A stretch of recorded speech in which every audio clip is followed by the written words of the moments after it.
And so enters the darkness. But for every shadow must come light. Hello, hello, hello, hello, hello, hello, hello, hello, hello, hello, hello, hello, hello, hello. Welcome to the stream. Yep, we're going to be back for Final Fantasy 14. So, without further ado, turn that fucking shit off. And let's get... Oh, shit.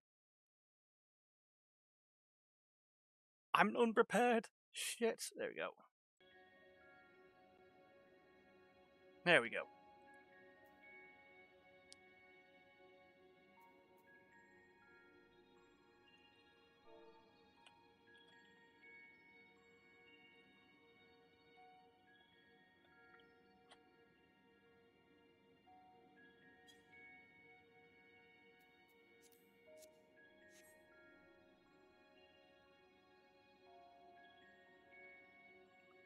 Alright, let's get back to it. There we go, thank God. Still works. Alright, so let's just get back to it. We haven't got much time to waste. The man stands dutifully by the Aetheryte-like device, a guide for this facility in all likelihood. Hey, can you hear me? You attempt to get the man's attention, but if he sees you or hears you, he gives absolutely no indication. As Elizabeth warned, it appears your form is intangible.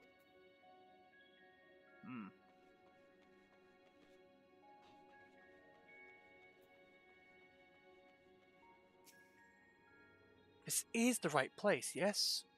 Probably on? Judging by the woman's words, the city is called Propylaeon.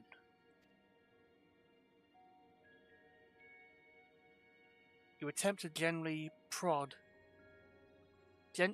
the woman to attract her attention, but you feel nothing.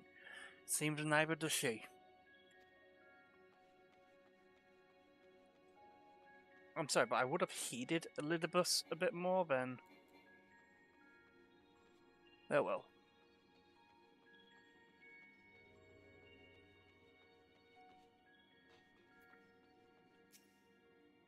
The remarkably large man wears a black robe and half a mask, much to the phantoms you encountered in Mare Laurentium and the recreated Amarot. It would seem you have made it to your destination. Hey, listen to me, you fucking tree. You gesticulate wildly and shout all manner of greetings of obscenities. It's true, but the man does not so much glance in your general direction. Well then.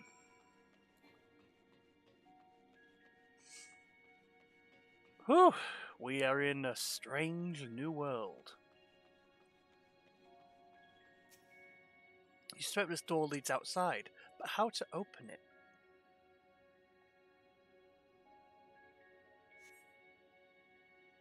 Can I just open it with normal means? But of course, Dr. Pepper. I can't open the door! Oh, let me open the fucking door! And here we are, Elpis. Fandaniel? Well, well, how rare to receive you in person. To what do we owe the honor? Oh, just a few odd tasks. We'll be here a while. You're welcome to stay as long as you see fit, of course. As a matter of procedure, however, I must ask that you kindly remove your masks.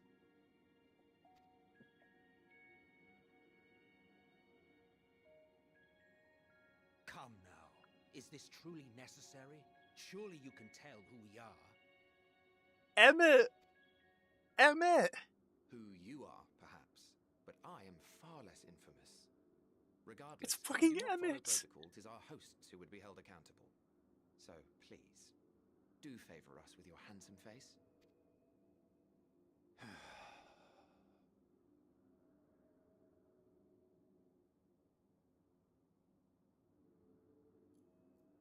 It's Emmett! It's Emmett! Oh my god. Fuck you, Van Daniel. Or is it his friend? He sees me.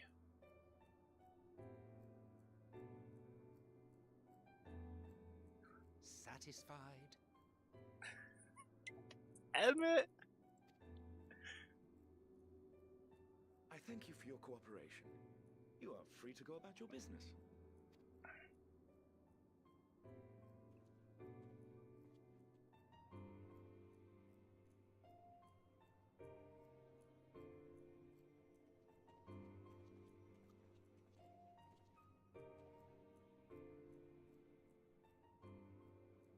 By the by, you see it too, yes? Huh? I haven't the foggiest what you're talking about. Oh, he knows, you little bitch. That's odd.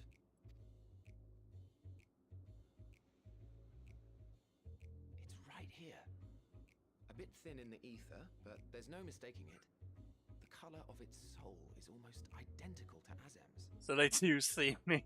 Do you suppose he created it? Rather unusual for a familiar to have a soul, though.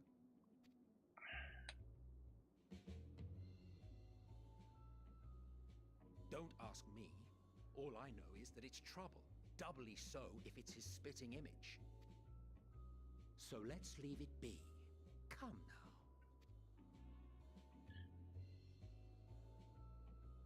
Your name's Emmett Selk, right?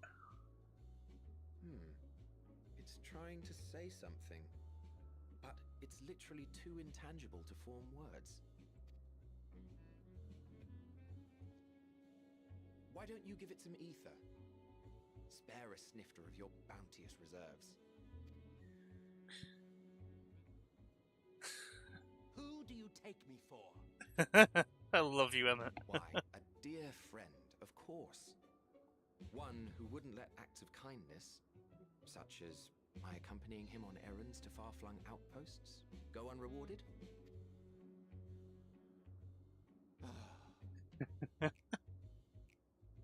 Oh my god.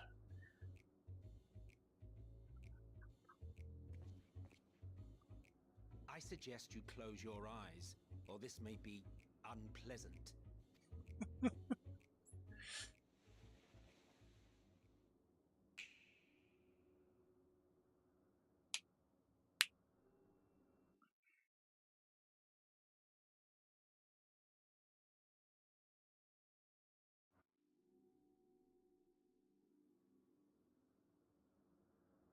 You may open your eyes.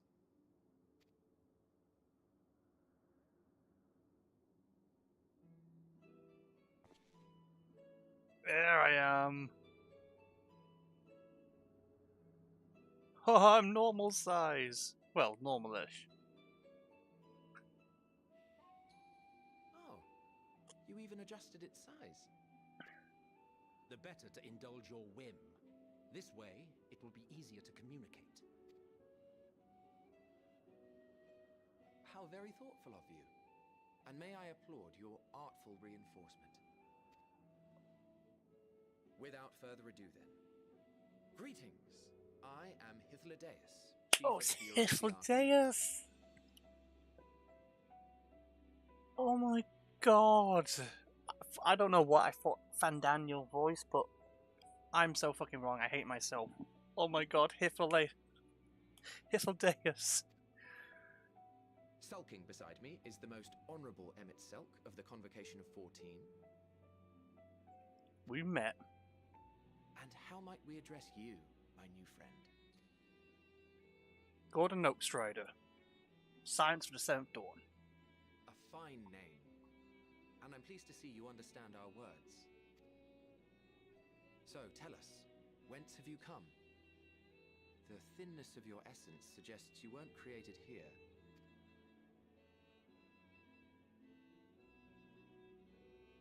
You do not know? Or cannot say? Allow me to ask a different question then. What brings you here?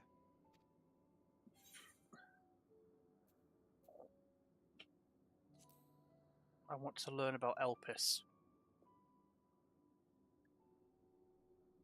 Well now, the same as us. Perhaps Azim wished to come too, but had to settle for a familiar. If he truly wished to be here, then he would be. Right you are. My apologies if we've given offense. The two of us can discern the color of souls, you see, and yours happens to resemble that of a friend. And with your purpose matching our own besides, we jumped to a hasty conclusion. We are here to speak with Hermes, the chief overseer of this facility, which we also intend to tour in order to gain greater insight into the man's work. We, I say, though this is Emmett Selk's charge. I am here only to serve as his guide. And I should be happy to serve as yours as well, by way of an apology for the misunderstanding.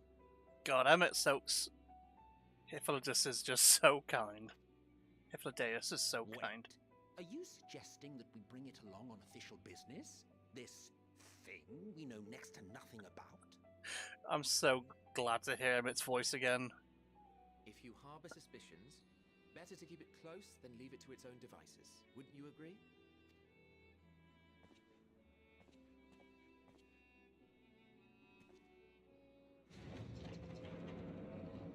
Besides, having a mysterious life form in tow is the norm rather than the exception here. It is what it is.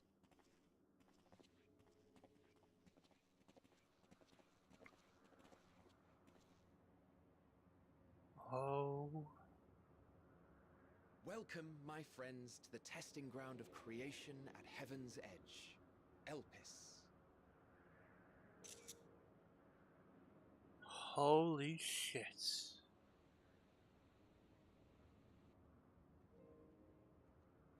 Wow.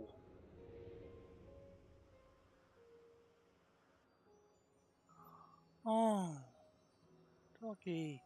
This presence.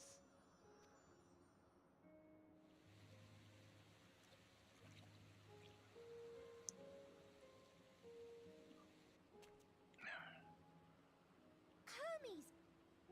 Visitors! We have visitors!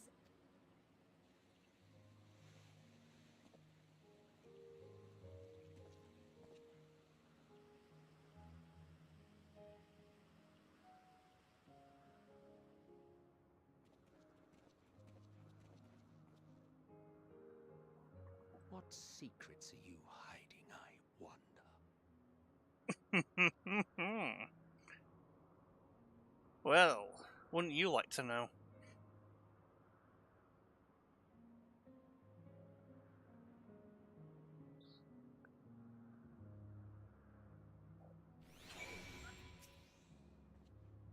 In case you didn't know, it's rude to stare. Stop.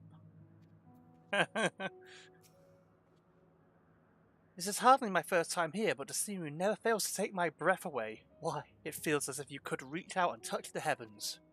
Now then, to begin our guided tour, perhaps you already know these things, but for the sake of thoroughness, I shall start with the basics. Using a concept to give shape of aether. Creation magics allow us to bring forth anything we desire, be it inanimate objects or living beings. Anyone may conceive concepts, but they must all undergo evaluation at the Bureau of Architect. Shit, I can't speak. And you know something? I forgot to make a tweet about me going live on X. Yes, it is X now.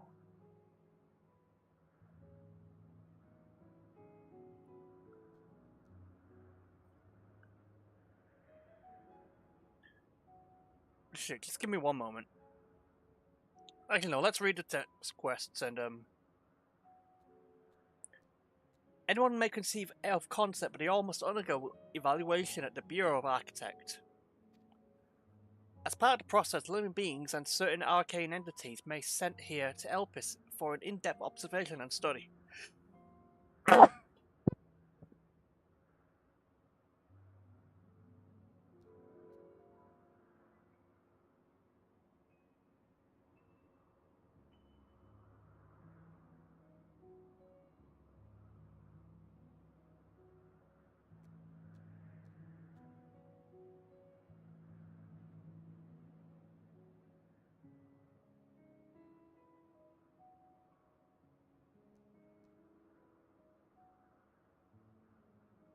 I'm having a sneeze attack. Give me one moment.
Alright, hopefully we're back and I'm not gonna sneeze so much.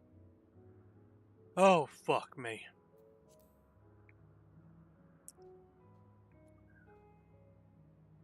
As part of the process, living beings and certain arcane entities may be sent here to help us for in-depth observation and study.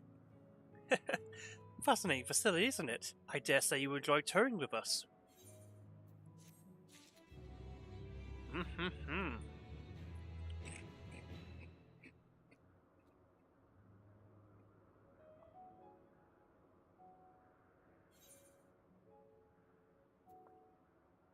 Oh my. Well, we'll figure it out later. A present? Now then, our friend Hermes, aside from overseeing the facility, he also conducts his own research. Chances are he will be at the main observation hub, so let's seek him out there first. Attired as you are, however, you stand out a little too much. Our dear friend Emmett Selk wishes to keep a low profile for his errands, so... Do you know how to make a robe? The basic concept will do. No? In that case, Emmett Selk... No.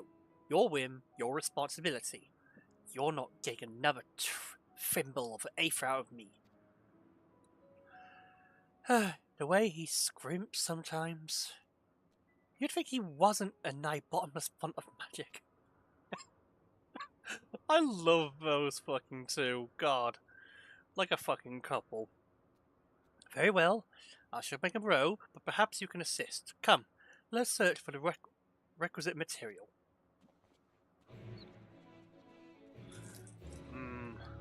I love it.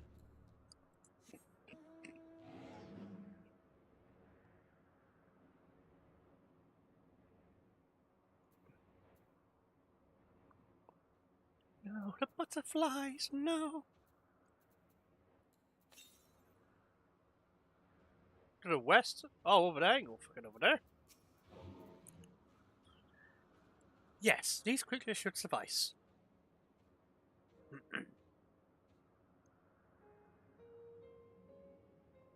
An etheric robe. I want you to use it to capture, shall we say, 2 Petaludae. There are 3 species here, I believe. Any 2 different kinds should serve. Now, I should mention that strength of the robe is tied, no pun intended, to the strength of its user. As your Ava is still thin compared to ours, you'll need to weaken the Petalodi first. Good luck. Alright, very well.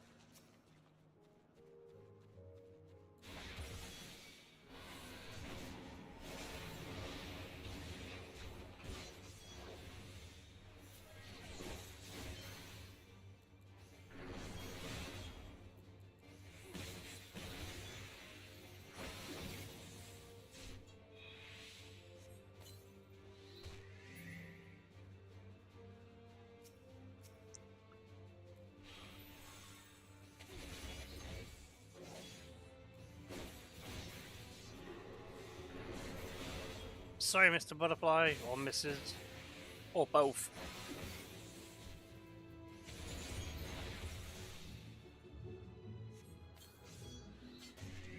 Wonderful. No, the butterfly screams. Oh, yeah. Emma, help, please.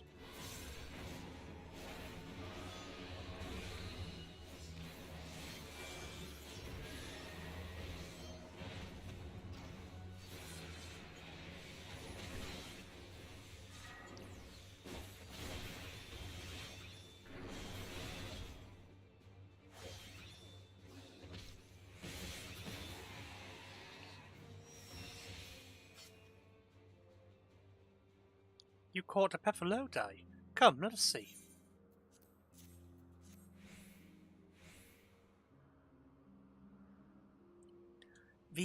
Yes, these fine fellows will do nicely. And now for a spot of reservation.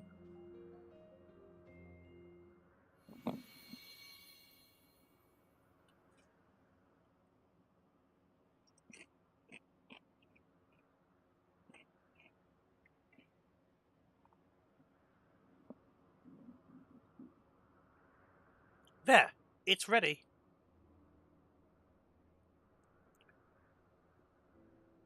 It's nothing fancy, but when we're trying not to stand out, try it on for size. You turn living beings into clothes? Well, it's not just that like that. You need to revert them to the constituent Aether first. Lest you wonder why I asked for two species, it's due to the difference in their etheric balance. Blending them allows us to proceed garb with superior etheric stability. Well and good to disguise and educate it, but it won't fool anyone who can see worth a damn. Fair point. At the very least, it should spare your unwanted attention from casual observers.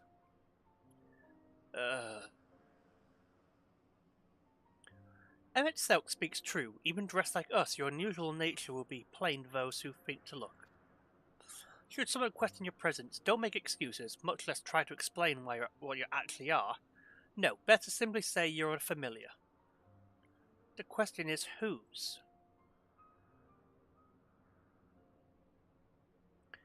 Ah, of course! Asm's. If you say you belong to him, people will give you the benefit of the doubt for any and all outlandish behaviour. Exploiting our associate's absence.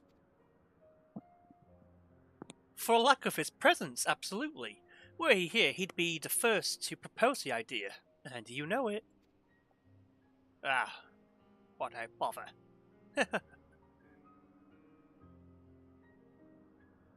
With that, your story's settled. Let's continue with our errand. Oh, hell yeah. Woo!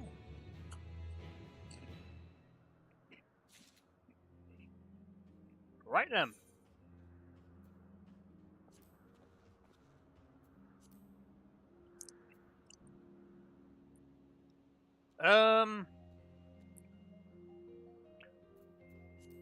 Actually, I want to see what this looks like on my thing.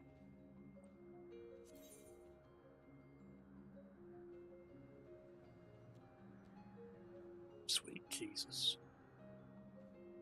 That's horrible.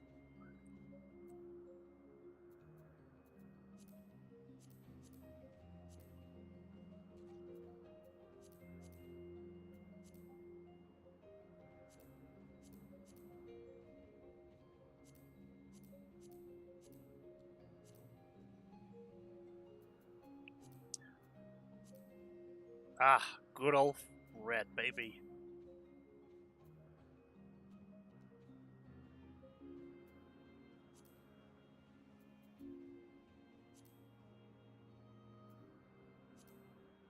Ooh.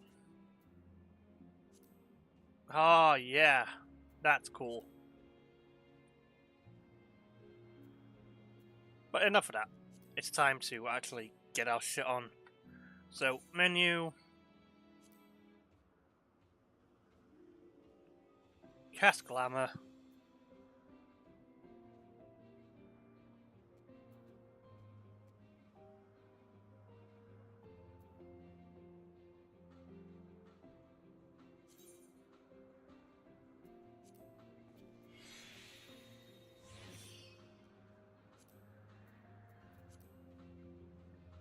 Uh.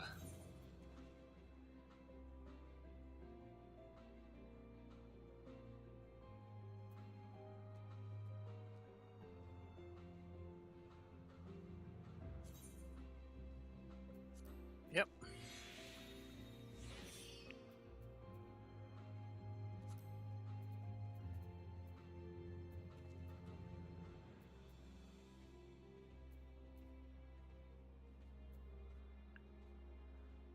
Shit.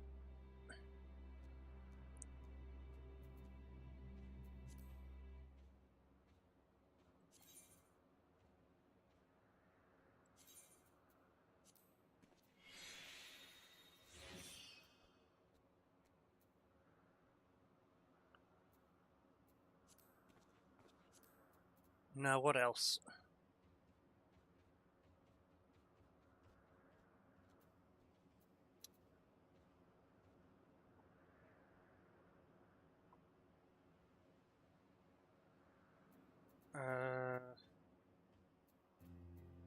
Oh, boots.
Hmm. Let me see. I want to look good.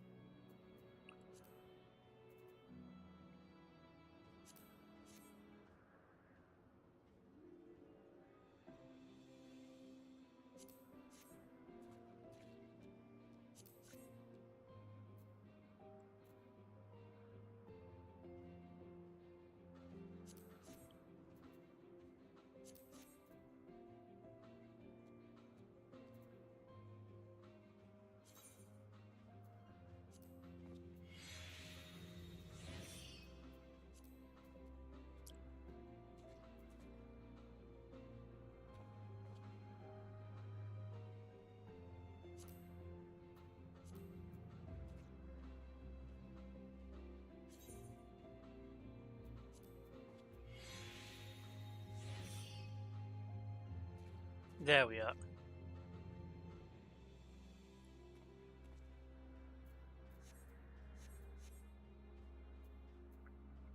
Yep. There's the ring.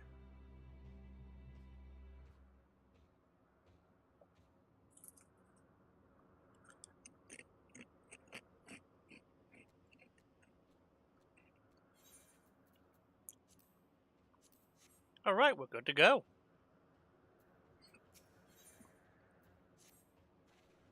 If you're ready, let's continue along the path of Anagonaris. The place serves as an observation hub and residence both. Someone may actually be able to point us in the right direction to Hermes.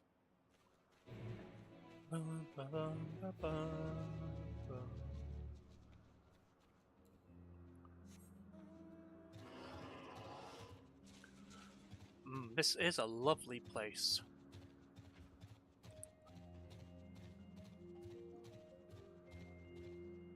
Isn't that... No, it can't be. It looks familiar, but no way. No fucking way.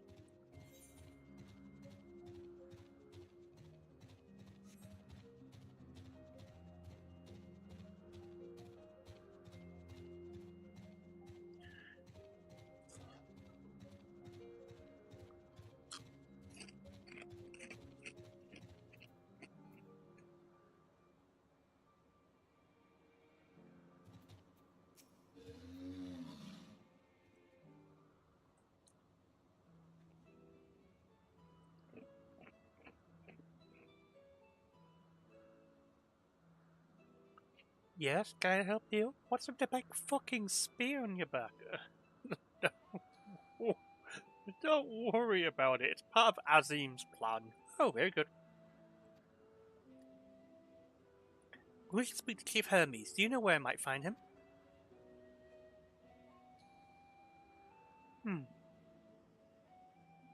Well now, by your mask, I assume you're one of the 14. I wasn't there, there was a visitation. Between you and us, it's something of a surprise. Your discretion in the matter would be appreciated. I see, my lips are sealed. The chief should be out conducting observations as usual. His focus as of late has been aquatic creatures, so I expect you will find him in one of the pools here. The pools, you say? Many thanks, and apologies for disturbing your work.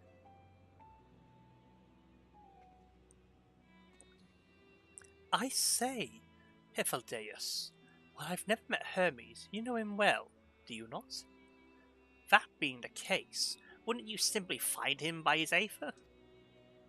Aye, but I could. And you don't? As you know, Emmett Silk and I can discern the colour of souls. By the same token, we can also see aether quite keenly, and from far great distances. With his skill, we could readily locate Hermes, but I feel that would waste an opportunity. We're here to perform an assessment, after all. By searching out the ordinary way, we stand to gain insight into Elpis and the man in charge of it. This is much for your enjoyment, like as not, but point taken. If you're coming to accompany us, make yourself useful and help us look for Hermes. According to his profile, he has short, dark hair. So you know, it's because we're in Elpis we do not have our cows up, a special exemption due to the need of aware dangerous creatures. Elsewhere, we do not exhibit our individuality. It's unseemly. This is all common sense, but I would not assume you possess any. It's a rare treat indeed to be able to search for someone by their appearance, and I thank you for humouring me. Come, let's find our man. God, this is in itself without question.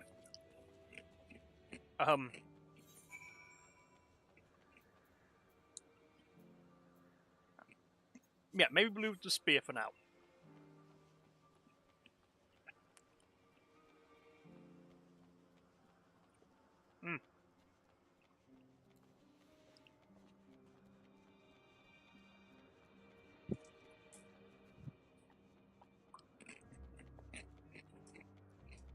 Nay.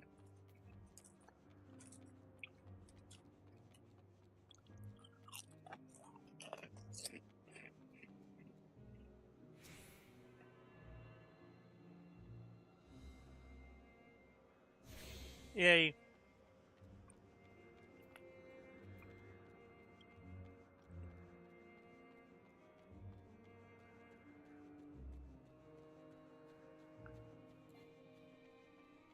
There he is.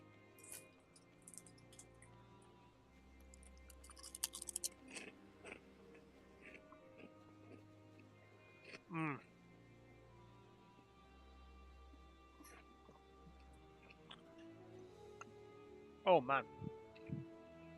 Whoa.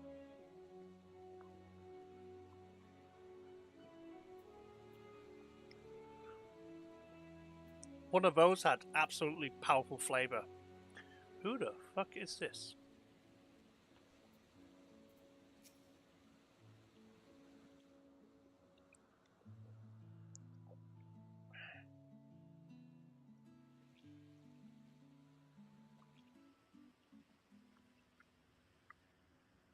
Hermes?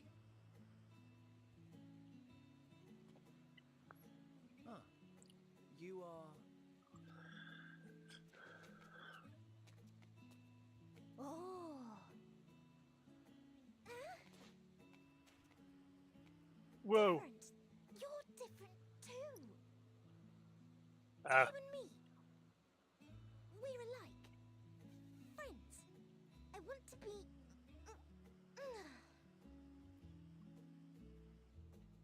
Wait. Please. Wait.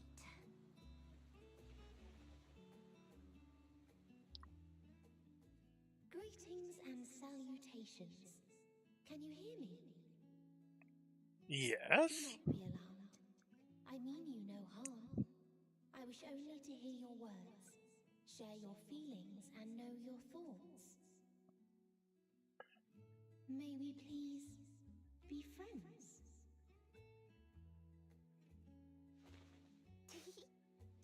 May we please be friends? Sure? Ah, I see you found him.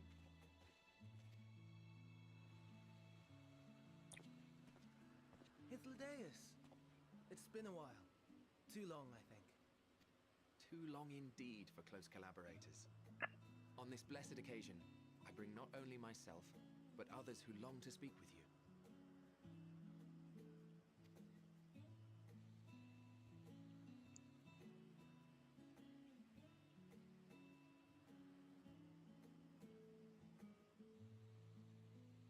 You are of the convocation.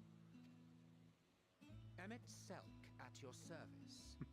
Do I have the honor of addressing Hermes, Chief Overseer of Elpis? You do. You have traveled far for it. Given your facility's purpose, its remote location is something of a necessity. Would that I didn't have to rely upon a guide. Oh, you wound me. Have I not ever been an attentive and helpful friend? I ship Moving them. along to more agreeable company, this one we chance to... Don't fucking say it. Don't fucking say it. I have a feeling she knows. Well, you certainly have her attention. Is she one of yours, Hermes?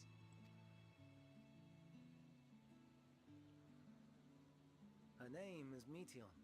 It means shooting star.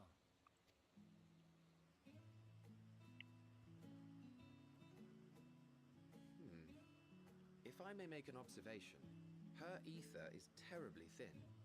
I fear she might dissipate at any moment. Nor do I believe you've made a submission to the Bureau. I would remember such a concept if you had. I haven't, as you say. I judged it too early. She's a pet project of mine, still undergoing preliminary testing.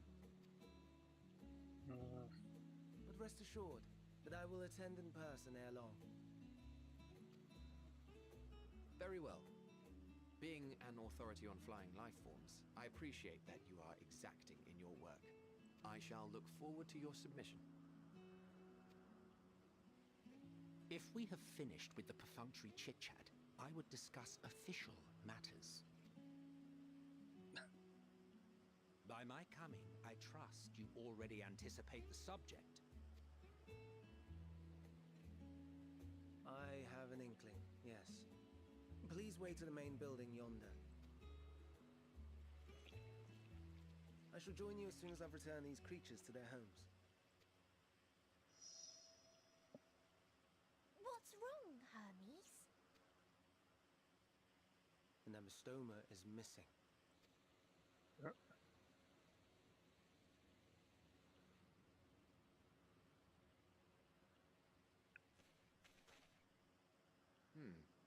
I may have found it. A creature with the self-same ether as those there, nestled in the boughs of a tree outside the grounds. It can fly? You're saying they can climb with their sorry excuses for limbs? The fashion has been to imbue aquatic creatures with the power of flight, ever since Yep. the words of Metron created a sky-swimming fish. The They can Ambistomas fly. too can fly. If only Yeah, I some. knew it. And they could conceivably climb a tree. Whether they can come down safely, however. Excuse me.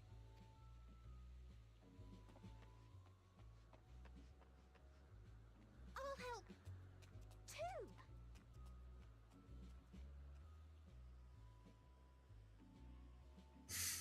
Is this really the man?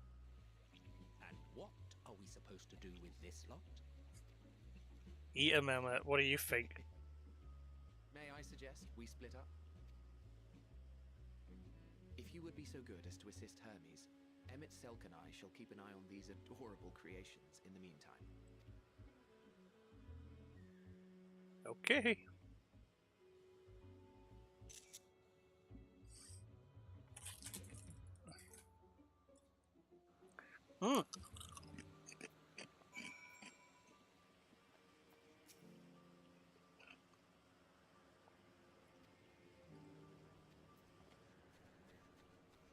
All right.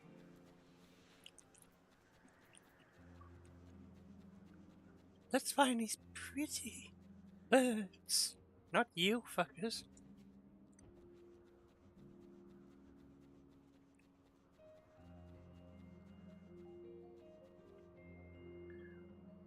I gotta do something. The audio. You guys may not hear it, but for me, the audio is so fucking bit crushed. I think I know what to do.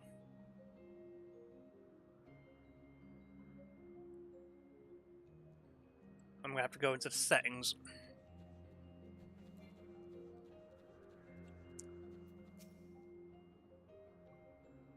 Seems Hermes and Mid found a quarry, a creature known in this age as Ambystoma.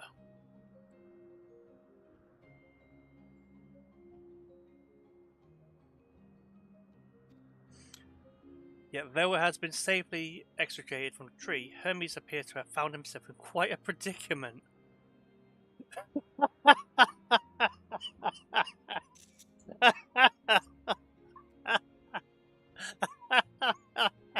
What the fuck? What the fuck? The Ambystoma, Hermes, saw it high up in the tree. Oh, God.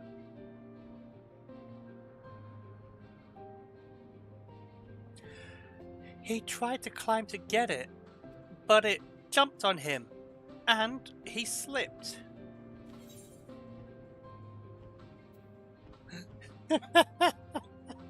Do you need a hand? Everything under control, I trust. Yes. Rest assured there is nothing new to me. I've ended up in far more compromising positions in the course of my work.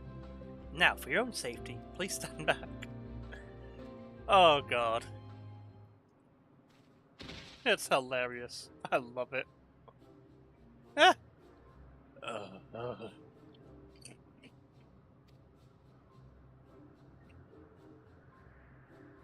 I don't know. Hermes, are you alright?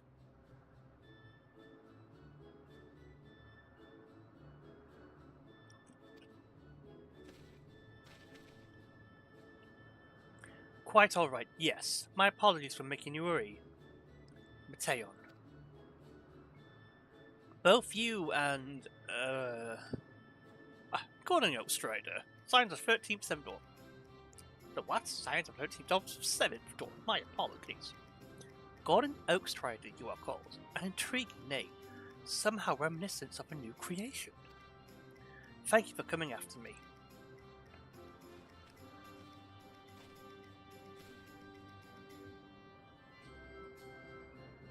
As for you, little one, you must be more careful.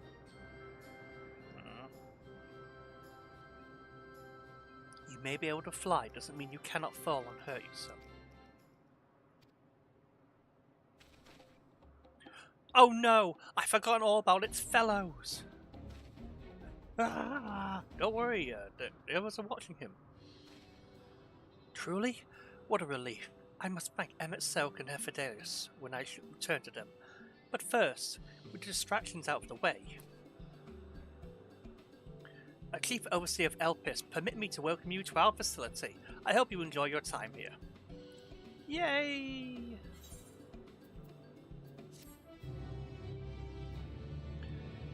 Sweet baby Jesus. There we go. Right, let me see if I can sort my audio.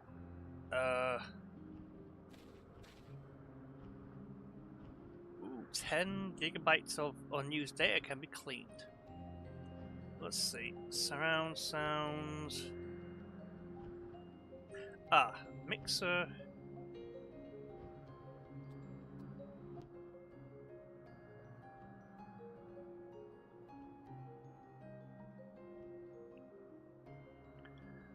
Let me just look at this in 1 second.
Having found a wayward abystoma, Hermes says, picture of relief. Well, we mustn't keep the others waiting. Let's return to Agnorosis.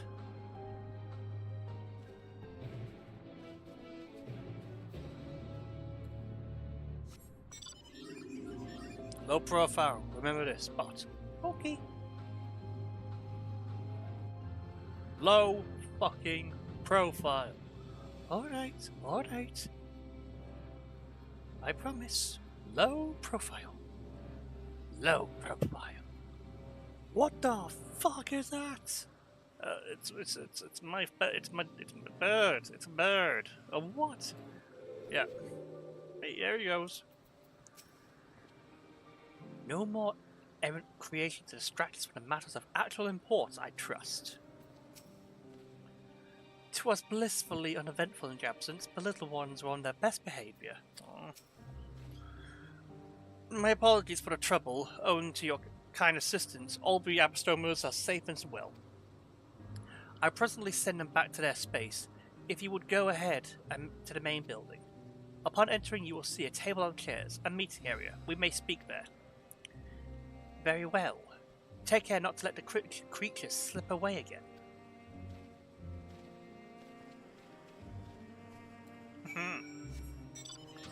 Don't fucking say there's a fucking Chocobo. Oh my god, they're here. Do not say there's a Chocobo person here. Okay, thank god. Gemstone Trader, hello. Always a hot lady, isn't it?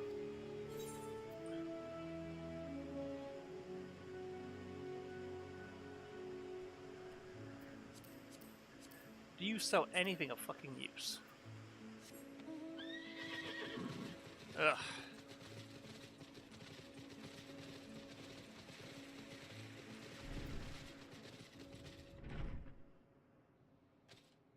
It's a very nice place.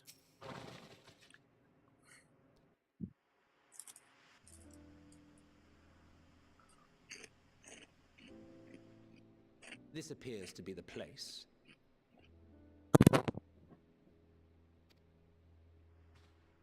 And here is where we part ways. We will be discussing highly sensitive affairs. Only a select few may be privy to such knowledge, and that does not include someone who cannot or will not divulge their origins.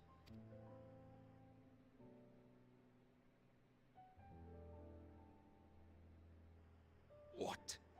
Will I have to remove you by force?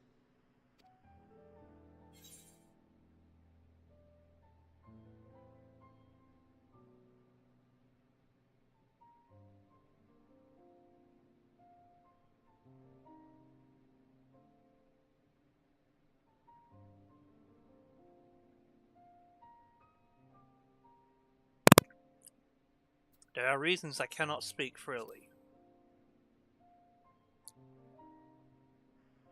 Let's hear them then, these reasons of yours.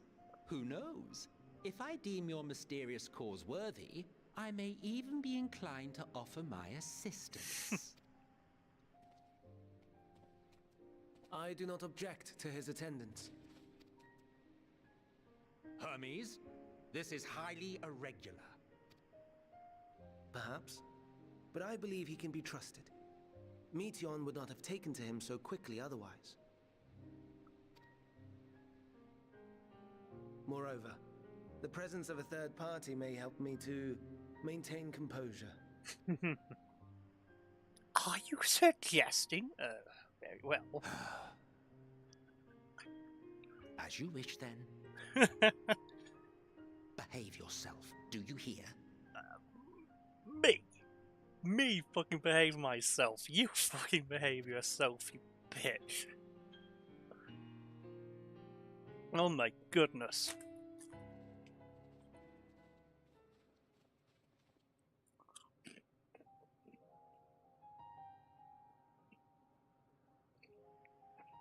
So, it's finally happened then. Aye.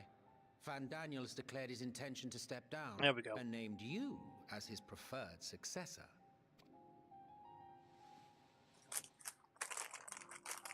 In recognition of your knowledge and your works, the Convocation is giving the recommendation due consideration.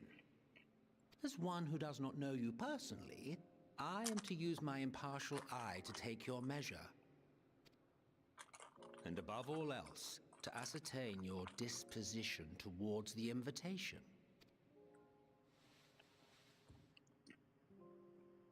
I understand that you and Fandaniel are close. He himself was once chief overseer of Elpis after all.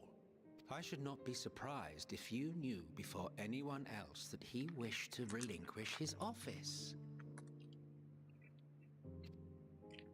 I did.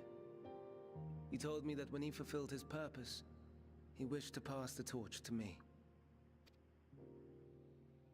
A torch you seem none too pleased to accept. Are you so averse to serving on the Convocation? No, it's not that. For a humble researcher like myself to even be considered is an honor beyond words. No. What troubles me, what I struggle to come to terms with, is the very fact that Fandaniel is stepping down. Does this not mean that he will return to the Star?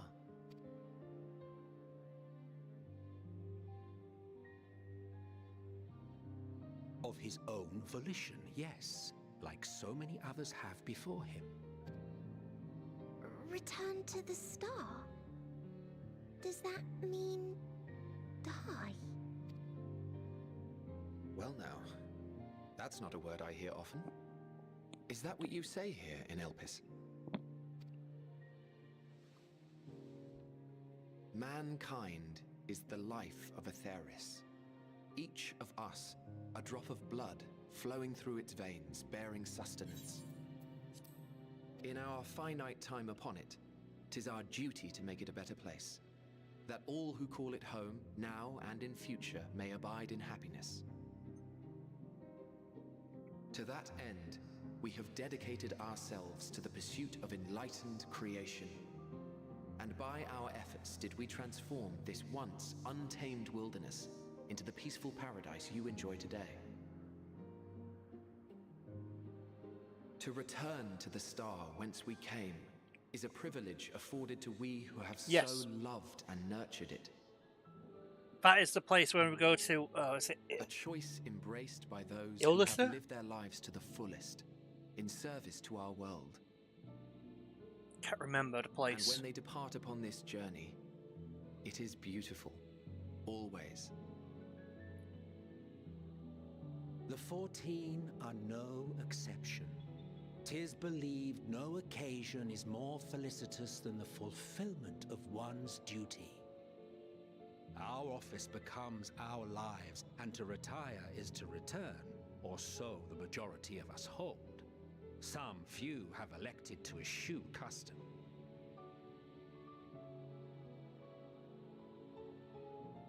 Mayhap you feel Fandaniel's deeds do not warrant his return. Yet you should know his accomplishments as well as any. During his time, he conceived of countless outstanding concepts. And channeling the wealth of experience he attained here in Elpis, he brought forth many new specimens. I know of all this. I do. It's just, I cannot fathom why someone so great and wise, who could still do so much good, would want to end it all.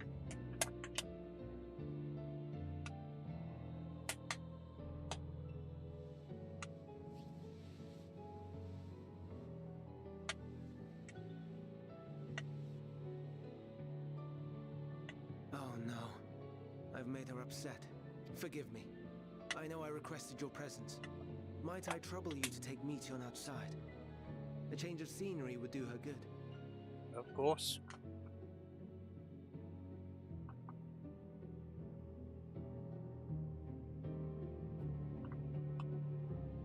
Come along, Harpy. Let's go.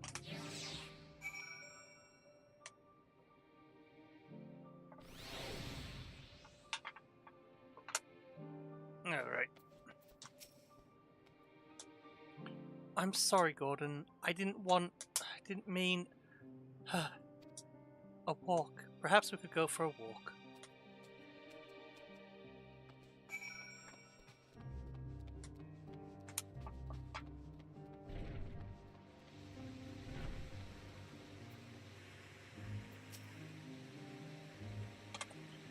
Hermes gets sad when he thinks about death. When others are sad, I'm sad too. That's how I am. How he made me. But don't worry, I'm fine now. So, why did you come here? My secrets are my own. You want to learn about Elpis and Hermes? Ah, yes. Ooh, teach you! I can teach you! We could take turns. I tell you something, then you tell me something. Fucking no, this is how it's supposed to go. Sounds like fun. Yes, my secret plans. It will be. Where to start? Ah, yes, let's talk to Memnon. He should be near the Aephorate. I'm not good at explaining, but Memnon is, so I'll have him explain instead. Okay. Now we come. Woohoo! Oh, you got it. Okay.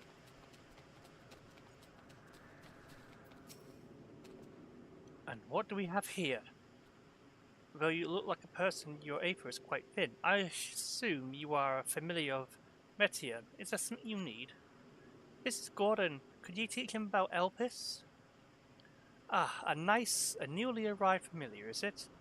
Very well, I should be glad to introduce our fair facility to him. As you know, it is mankind's duty to make the star a better place. As part of this duty, we employ creation magics to bring forth new life. However, we cannot simply release our works into the world, for it would lead to chaos. No, any and all life forms must undergo extensive testing to determine their fitness to exist, testing which is conducted here in Elpis. Every candidate is subject to rigorous study, in which we identify the properties, summarize what habitats might be suitable, and speculate to the effects that may be on the environment and other species. Should it be judged for a beneficial addition to the star, it would be allowed to take its place in the world. The two of you two were created with the hope of making this star a better place, so heed your masters well and be good, do you hear? We will, Menman, we will. Thanks for the lesson. You had a turn, now I get a turn. Okay. Where did you come from?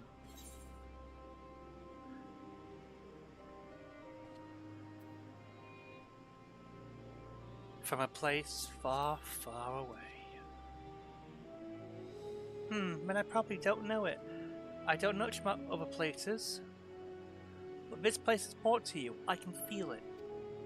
Oh, my power. I haven't told you about it. A creation. Let's find a creation. Not one being watched. Then I'll explain my power. Run. Run. Jesus. Run. Run. Oh, shit.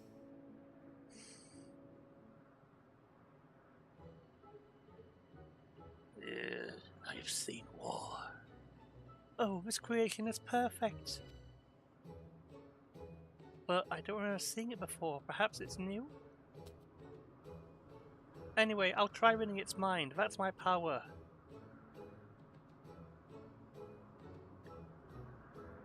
Been through fucking Vietnam. Look.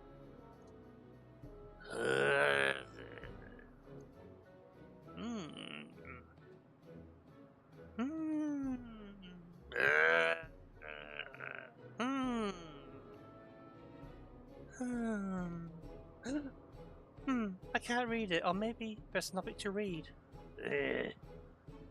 Wait, please wait, I'll try again. With you this time.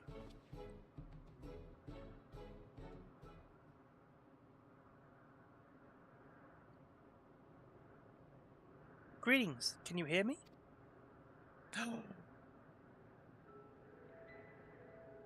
This is my power. I can read the emotions of those around me and project my emotions to others in return. I am not actually speaking in your mind. Rather, you are converting my emotions into words and intention, a process performed subconsciously by intelligent life forms. This ability is vital to my mission, for it allows me to interact with intelligent beings even should they communicate via unknown languages or other non-verbal means. As a consequence, I am clumsy at speaking. Yet, though I struggle to express myself in this fashion, Hermes wants me to speak as much as possible, for everyone has thoughts and feelings that they may wish to hide. I harbour an affection for you, one that has difficult to define. Aside from the fact that you share common traits of us, your thoughts are complex, prismatic. They draw me in, and leave me wanting to know more. Out of respect for your privacy, I refrain from using my power when speaking with you. Nevertheless, I want you to know that I wish to be your friend.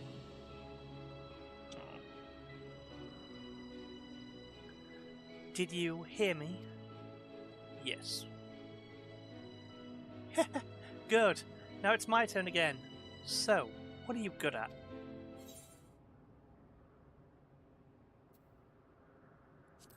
I'm good at fighting. It's what I do best. Oh, fighting, you must mean you're strong. Hermes is strong too, but he doesn't like to fight, even when creations fight him. You have no idea what I've seen in war. The things I've seen. Or scum. I think we might be bothering it.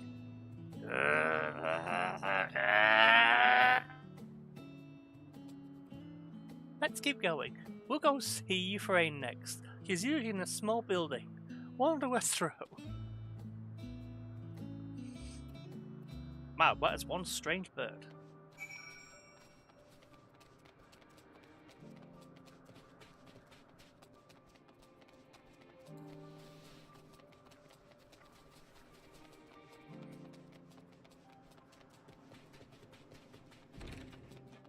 Hey, yo, what the fuck's up? Whoa! Well, if it isn't Metian, I see you brought a new friend today. Greetings, Euphraine. An apple. Could you make me an apple? The kind Hermes likes, covered in syrup. I want to share it with Gordon. Oh, candied apple. Hermes is certainly partial to them, but you know you can't eat Median. You weren't made to do so. But I like it too. It may seem that way, but it's due to your ability to share others' feelings. You've taken Hermes' likes of your own. In any case, I can't prepare an apple right now, but I'll bring one of Hermes soon. I promise. I'm sorry, Gordon. I wanted to show you my favourite thing when I could ask about yours, but I failed. I love Tanner Oakstrider. Oh, that's what you like? Yes, I feel it now. Your joy and happiness. Makes me happy too. Thanks for sharing it with me, Gordon. Well, we walked and talked a lot. Maybe Hermes has finished talking too. Shall we go and see?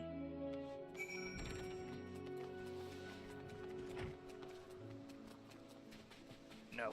Jump! Shit. Ah, you suck. Oh, fuck. Yeah, you suck. Yep.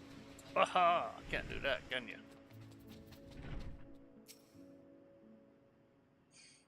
What the fuck is that smell? There you are. I can see the fresh air's done Metian good. Gordon wanted to learn about you and Elpis, so I taught him.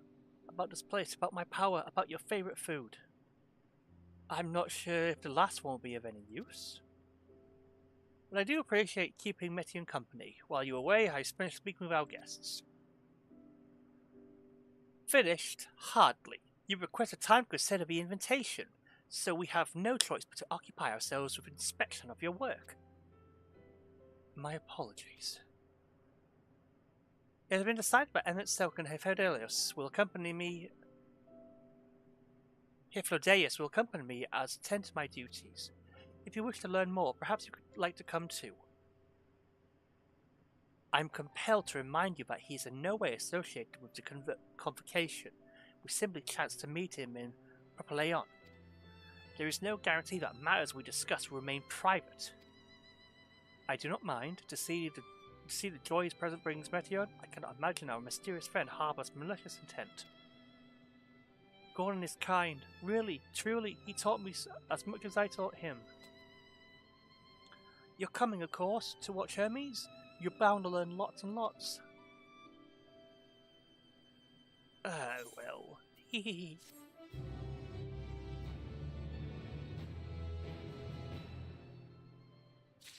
Alright, what do I have here?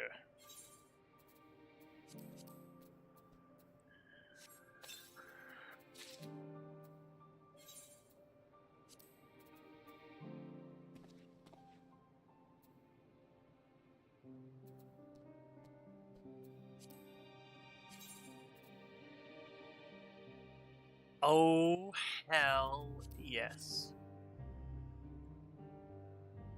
Well, can I take the shit off at last? Great. Ah, whatever. Oh, that is nice. That is sweet. Oh, I love that armor. Yes. Composure regained. Yeah, he's ready to return. If everyone's ready, there are a few creations I need to check on. First, we shall return to the spot where we found our wayward ambystoma. Have care when you step outside the home, for there may be more unruly creatures about.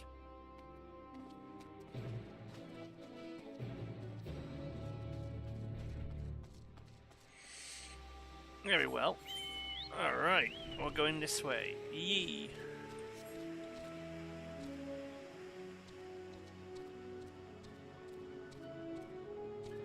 I mean, so far, hey, I'm liking it.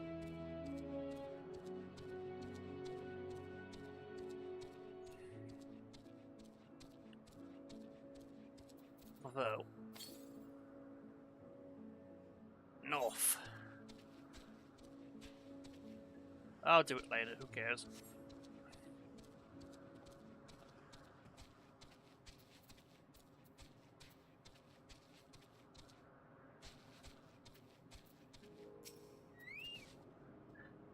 This is a new species of Pataloda we have recently set loose. It has been doing well, managing to maintain a stable existence thus far. If it can be seen observation period to the end without issue, we shall release it into the world.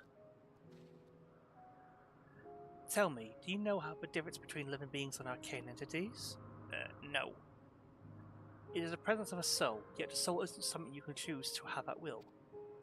No, it manifests only in those spring forms adhere to the laws of creation that can endure on their own.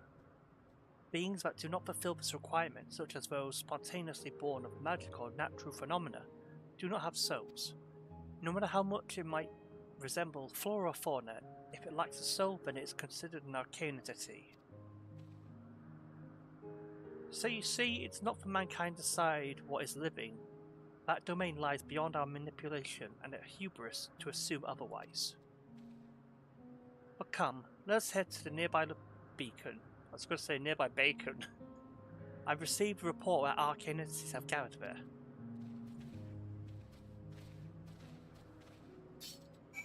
Oh, don't hurt me, please. Don't worry. Wrong button. Go, you mangy beast.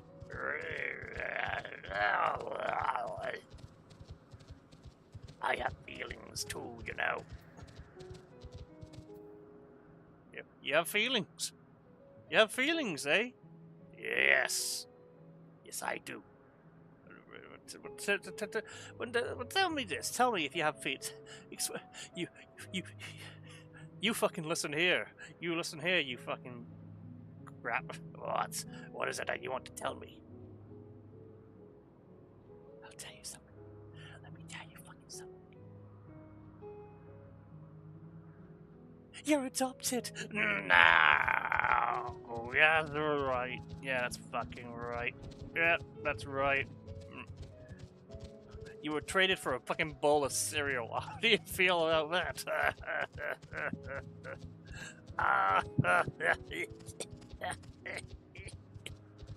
Yeah, that's right. That's what I thought. Oh, look, an Averite Crewin. Oh, lovely. Oh, shut up. Yeah, fat bitch. What did you fucking say? You can't make me like meh. Well, This is certainly developing.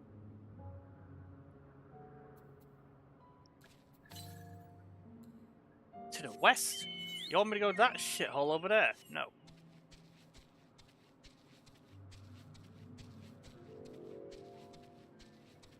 Da da da da da da da da da.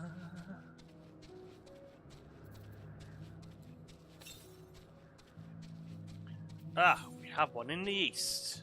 Good.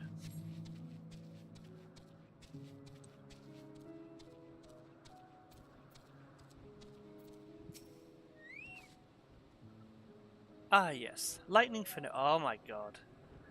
Just as reports said.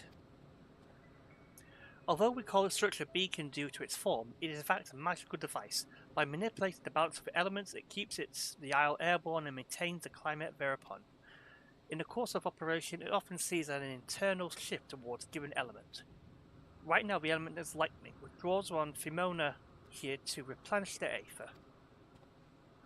It appears Metion is busy. Would you care to assist her in my stead? Yes, Peter, please.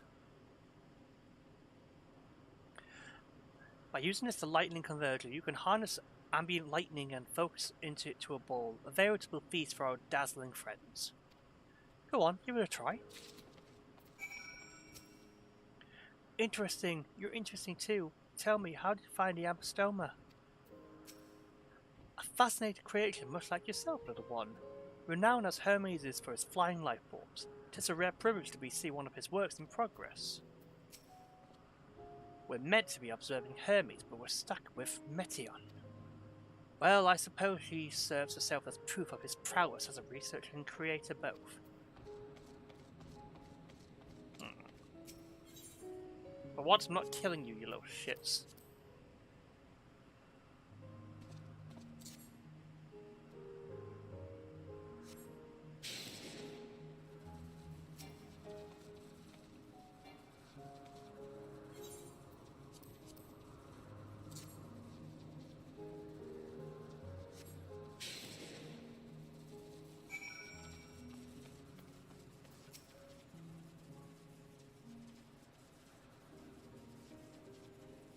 Perfectly done, Gordon.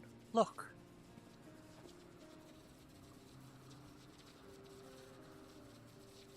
See how they gather the feed, how they express themselves through their actions despite the lack of words.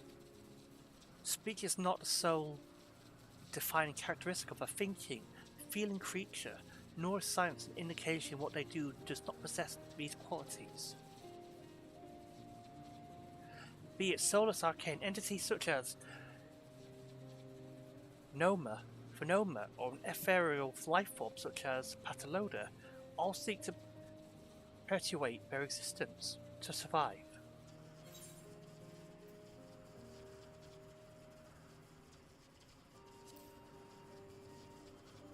Is Metion a living being?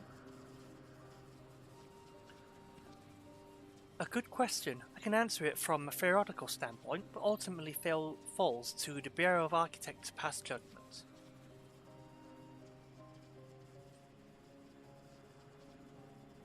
Those with exceptional vision such as Hephaestus, Hephaestus? No. Hephaestus may be able to ascertain her true nature. But to me, it doesn't matter. She is herself, and that's all I need to know. Oh, you finished already? I'm sorry, I was in the way. Not to worry, my dear. They missed nothing of note, and we still have plenty of work for them to observe. Next, we'll head to the east of the Morning Dew. I need to speak with some observers there.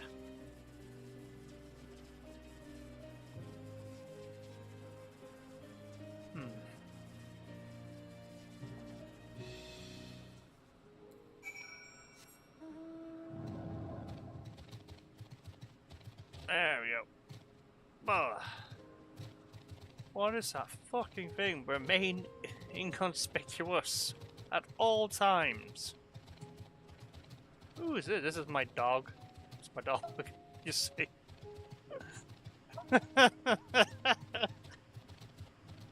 don't know why I'm laughing at my own fucking jokes. What the fuck is that? It's my dog. It's a fucking dog, you see? Let's call him Scales. Oh, this is some stupid shit right here. I'm having my own entertainment just by... Oh.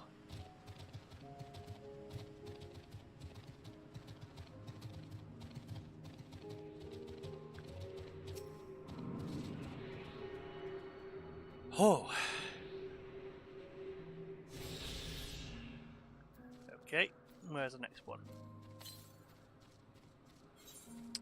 Really want me to go there? Jesus Christ, leave me alone! God. I'll be amazed if this doesn't kill me.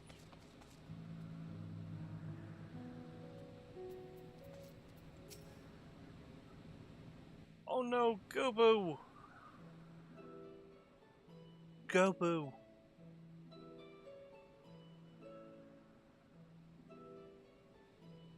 Amazing, is it not? The Ampelos, one of our newest subjects.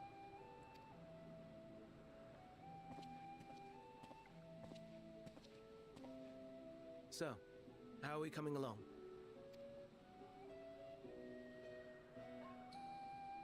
Yeah, to be honest, it's a big piece of dog shit.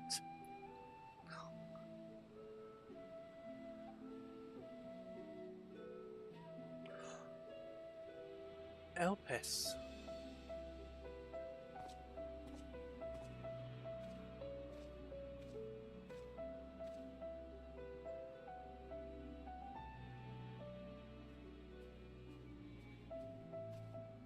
This place is Elpis. Those flowers. Elpis. Entelekis. Like me. What?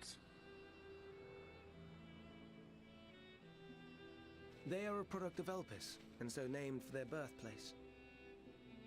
A happy accident, born of the hands of a former researcher who loved beautiful blossoms. A happy little accident. Bob Ross. Unique for how they change color, to reflect the emotional state of those nearby.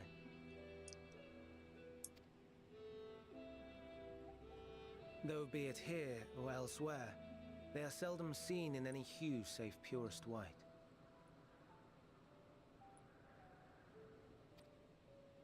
Reflect the emotional state, you say? By what means do they achieve this?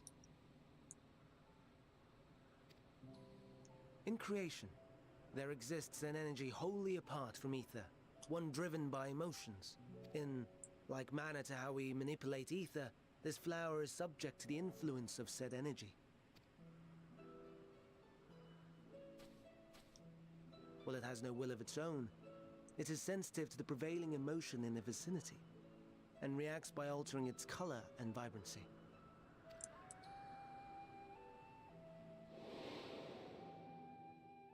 Akasha? It is one of the unseen energies defined by Harnish alchemical theory.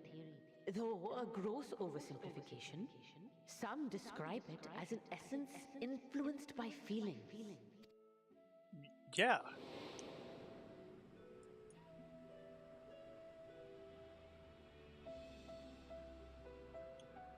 Akasha.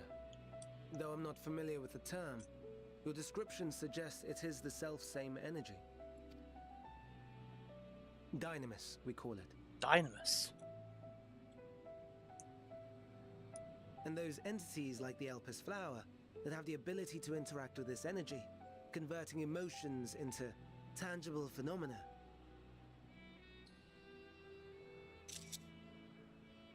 Are Entelekis.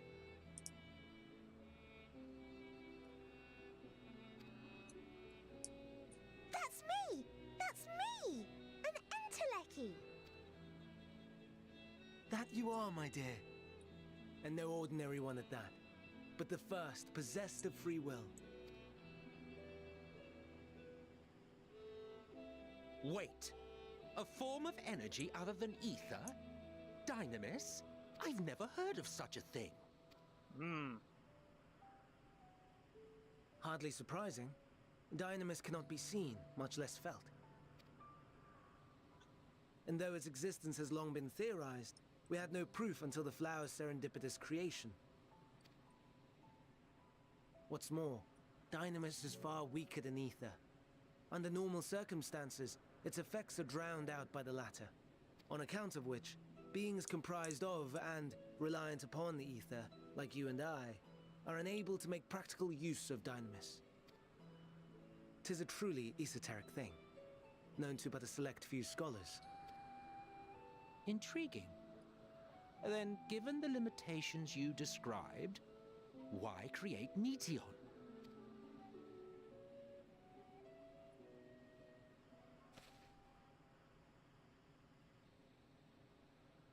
Our star, Aetheris, is especially rich in ether, so much so that its name is derived from it. However, when we consider all energy in existence here and in the vast space beyond, Dynamis may account for as much as 68.3%, the more abundant form by far. Were we able to control it, we could open the door to limitless possibilities.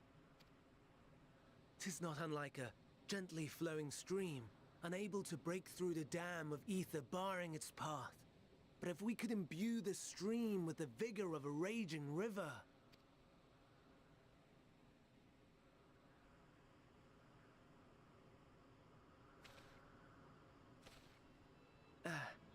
Not that I have such grand ambitions.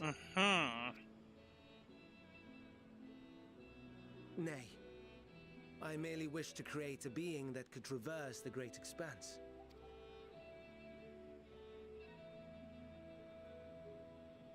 The relative scarcity of ether beyond the bounds of this star was a concern. And so, I looked to another source of energy by necessity.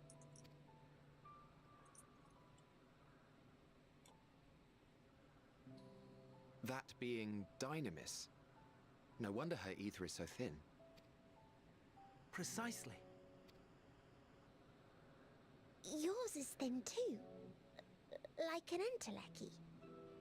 Like me. So... are we the same? Entelecchies.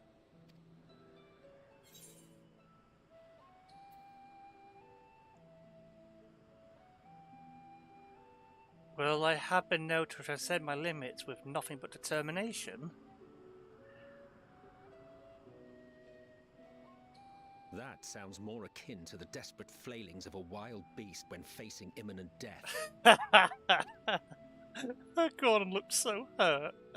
The deficit of ether alone does not an entelechy make. It would, however, make it easier for you to interact with Dynamis. And limited though its influence may be, this quality could prove the difference between victory and defeat. You do well not to underestimate it. 1 second.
Okay.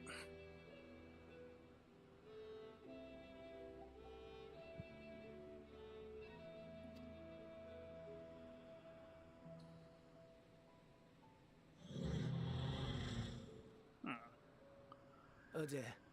I'd forgotten about the poor fella. You must excuse me a moment while I go and verify a few more things. No. What? I'm not doing anything.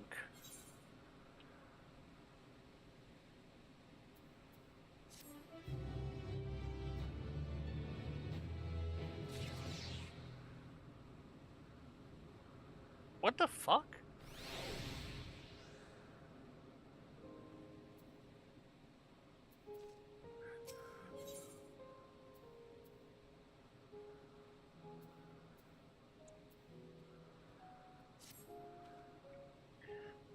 Not that I or anyone else would make use of it even if we knew. But it irks me to discover there is an entirely different form of energy, and no one told me. That personal annoyance aside, Hermes' knowledge is undeniably impressive, given that there are none among the 14 who specialize in the celestial. He would be a welcome addition. Assuming he could be persuaded to join, that is. I still can't understand his hesitation.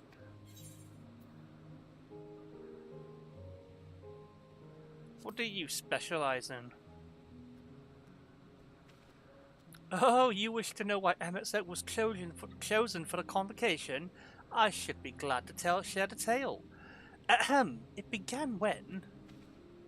Not another word.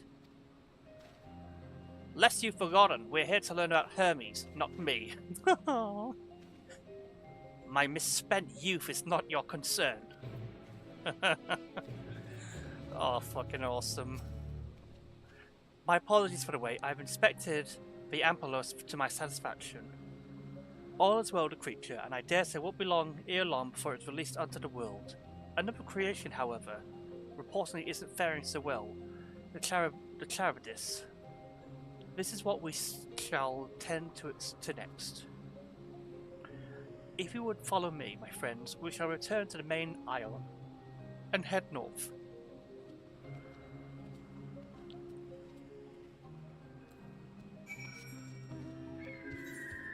Alright. Fly.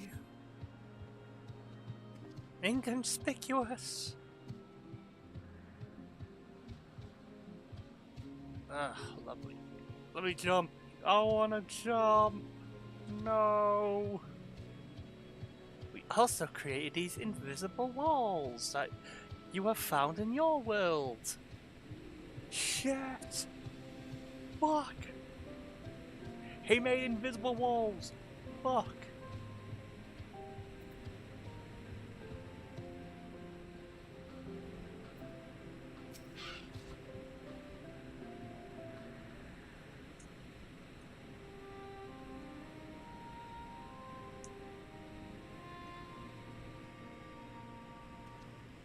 I understand there's a problem with one of the Charybdis.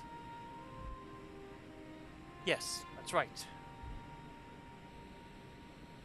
As you know, the Charybdis is based on the sea creature. Owing to its adjustment to enhance its affinity to wind, it is capable of flight. The specimen created from the concept could all fly without issue, but a problem arose in the subsequent generations. This third generation creature was born with an etheric balance leaning strongly toward water, its aquatic origin reasserting itself, it would seem. The result being affinity to wind is diminished, and it cannot fly. No matter what we try, we can't get it to rise even the slightest bit. For such change to manifest in a few generations, I fear they are too unstable, flawed.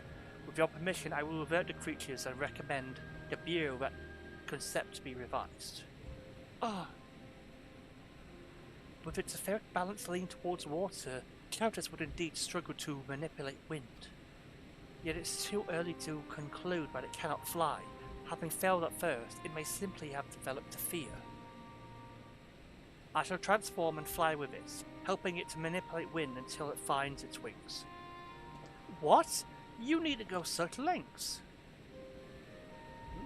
I'm interested. You don't know? But of course not.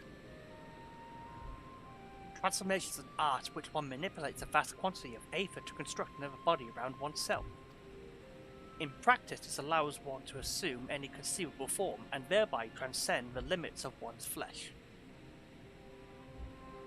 Yet convenient though it may be, transforming in the presence of others is considered vainglorious in the extreme, and uncouth and unseemly as running about robeless, shameful.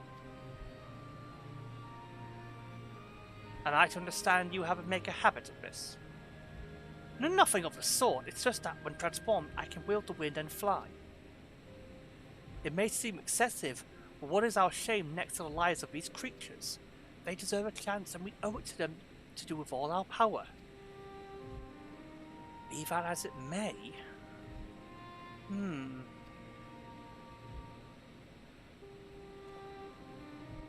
Yes, I believe I have a solution. Emmet Selk, may I trouble you to move that Travis away from its fellows, somewhere out of sight?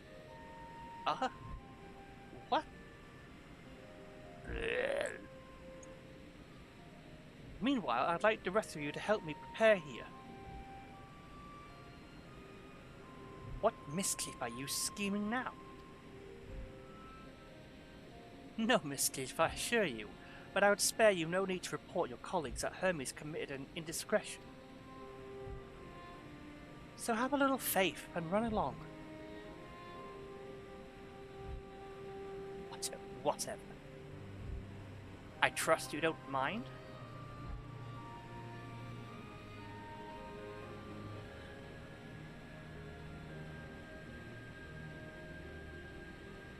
Aww.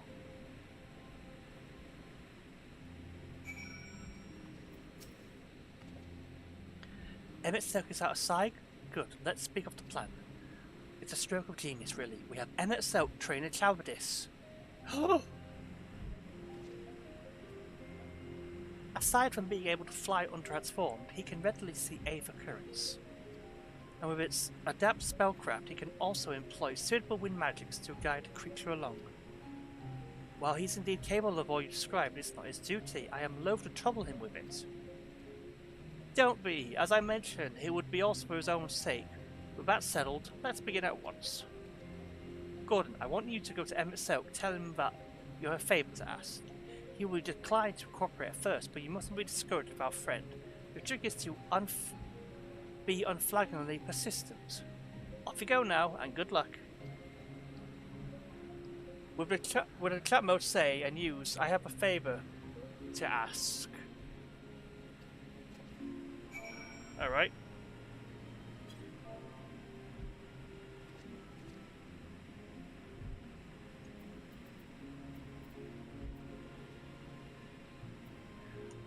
Of course, we spell it the wrong way. Oh well.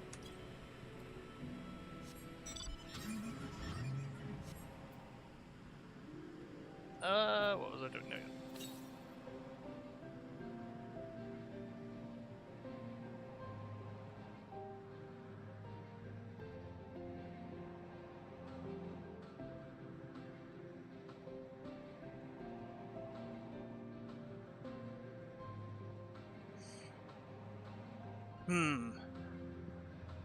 I doubt this is gonna go well, but let's Emmet Selk. What could go wrong?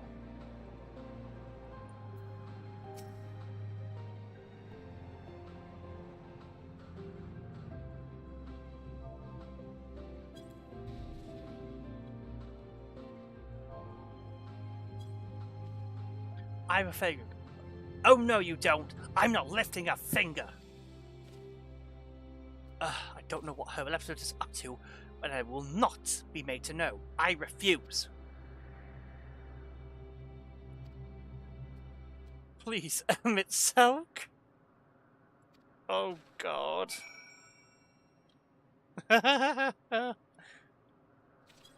Please, Emmet Selk. Please, Emmet Selk. Please, Emmet Selk. No, no, no. You are not foisting this nonsense on me. Yes, I am. I'm given to understand you have the power to help the Charybdis. and should be quite willing to do so. And so I appeal to your better nature, most benevolent Emet-Selch. Please teach it to fly.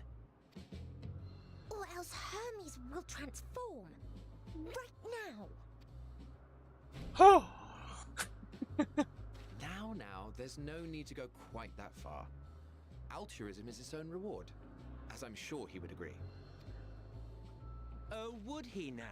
And who contrived to put me in this position, pray tell? Nothing so devious.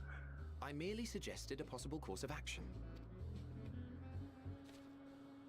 Please. What? No, don't you put this upon me, you scout. Please, Emet-Selch. Please.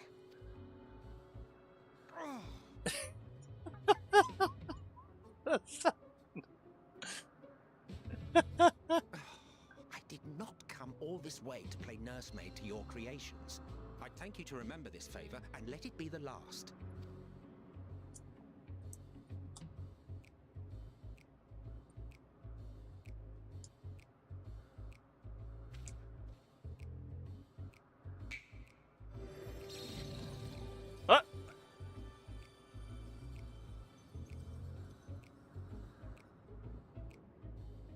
I will aid it once it has taken to the air. It falls to you to shepherd it skyward.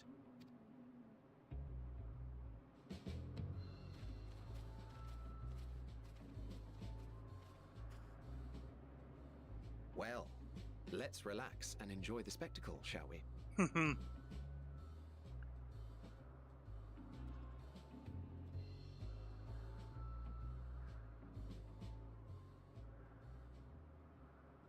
Oh yeah, I have that mount. You were wondering why Emet-Selch joined the convocation. Truth be told, he wasn't the first choice for the office. I was, on the strength of my ability to see ether. But I declined the offer. For though my vision is exceptional, I am pedestrian in all other aspects. Worse even, quite abysmal when it comes to manipulating ether, for example. Couldn't transform even if I had a mind to do so. What good is the ability to perceive a problem if one cannot act to address it? Emet-Selch has no such shortcomings. He excels in vision and manipulation both, the latter to an extraordinary degree. If there is a mage more powerful, I do not know of them.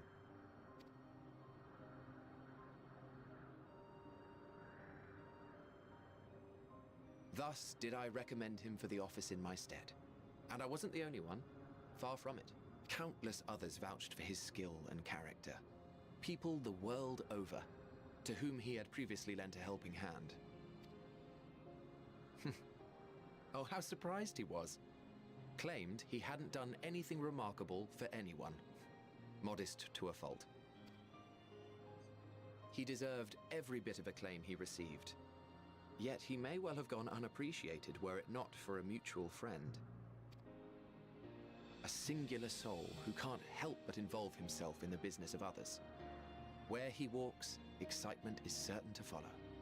His antics irritate Emet-Selch to no end. But much of his grumbling stems from genuine concern. When our friend calls, he never fails to answer and lend his talents. And in the course of doing so, he himself came to be recognized and respected by those around him. They are truly remarkable individuals, and I'm proud to call them friends. To help them realize their dreams. This will be my greatest contribution to our world. And when they have fulfilled their respective purposes, so too shall I have fulfilled mine, and together we may return to the star. Look at me, spilling my innermost secrets. I can't seem to help it with you. Perhaps. I can only assume it is due to the color of your soul. I just don't understand how you can be so alike and yet so different.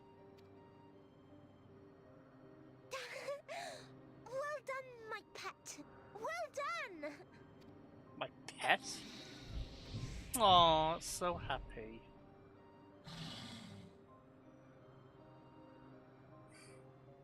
Ah, yes. I dare say the Charybdis will be fine here on. Why don't you go and signal to Emmett Selk? Let him know that his arduous task is at an end.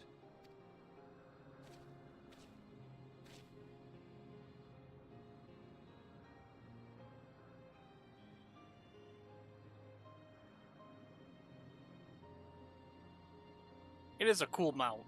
It is.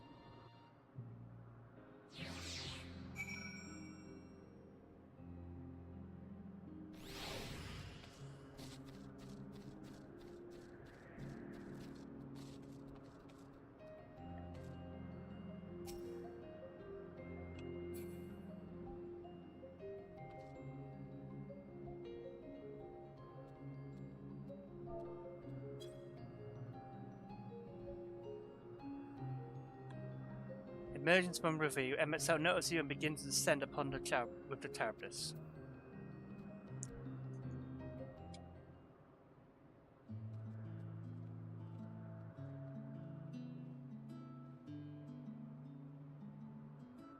I have no words to express my gratitude. Thanks to you, the Charybdis has learned to fly.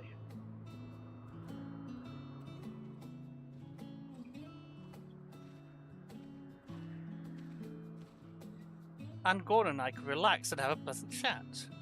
I'm sure you did. The creature needed some small assistance at first, but soon as it was flying more or less on its own, I doubt you will need to repeat the lesson.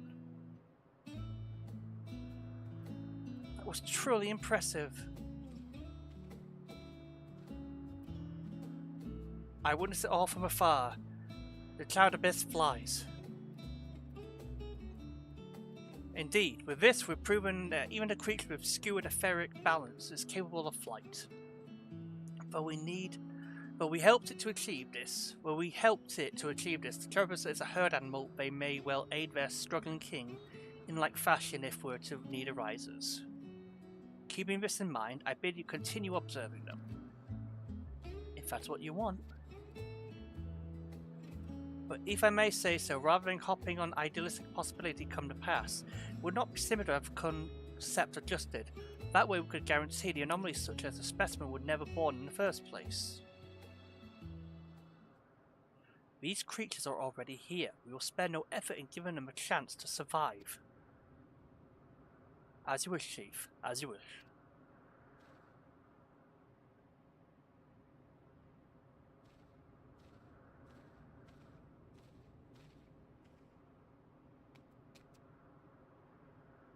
Hermes.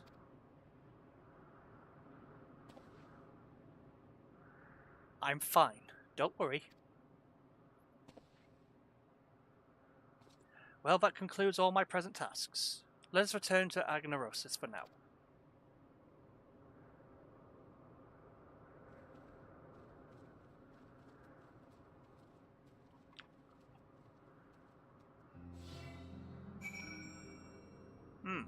Interesting. Join the Thunderstroke.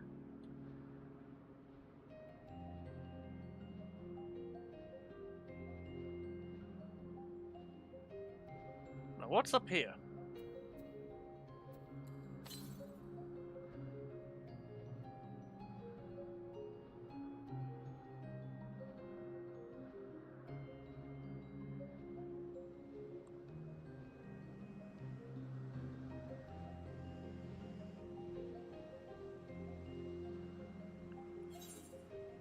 Yes, it's probably over there, so... Oh well. Yeah, so far, man, holy shit, the cutscenes and character interactions was fucking awesome. Like, absolutely. I'm all for seeing Emmett Selk again. And seeing Hephalodius is just... my god. God, and I can definitely see Hephalodius from when we were in Shadowbringers. And how they still are, like, it's the same person even after all this time. It's wonderful.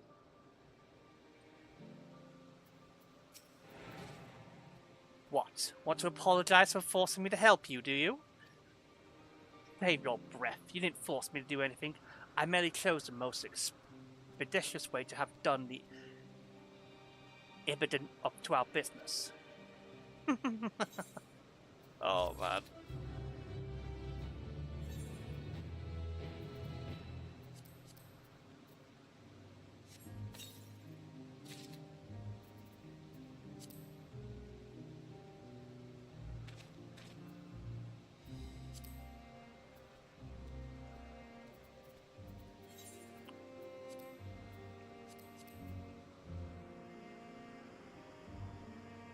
Strangely familiar.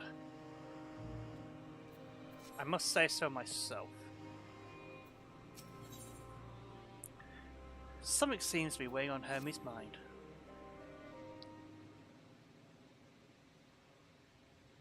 Tell me, Gordon, in the course of watching me, have you learned aught of value?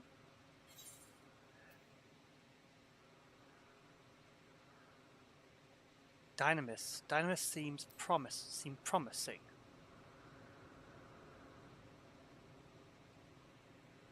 Dynamis, you say? Curious that such an obscure phenomenon should be of interest in you. Chief Hermes, what good fortune to find you here? Is something the matter? The Acheon, I'm afraid it's done it again. No sooner did we release it from one of the observation minutes set upon the nearby Okuyu pets, slaughtering them. Was the creature hungry or somehow provoked? I had just fed it them myself, and the occupants were keeping a wide berth. It is the nature of the Acheon that is to blame, their inner viciousness. Temperament aside, it is an outstanding creature, perfect in form and function. Though it may not be suited for release, I am in no doubt that the Bureau will accept its concept of reservation. In any case, there's no point postponing the inevitable. Doros will revert them all once the paperwork is in order. Where is the scene of the incident?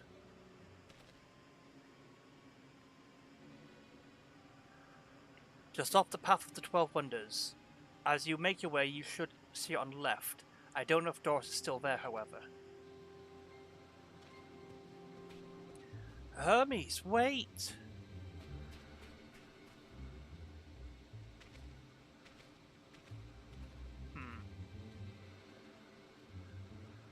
If this is part of his work, then I would observe. We follow.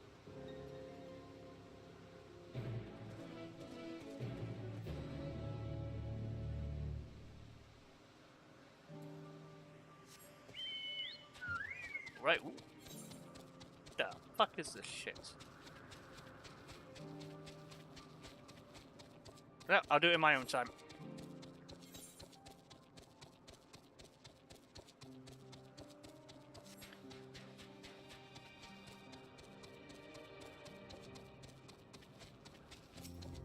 Oh wow, cool.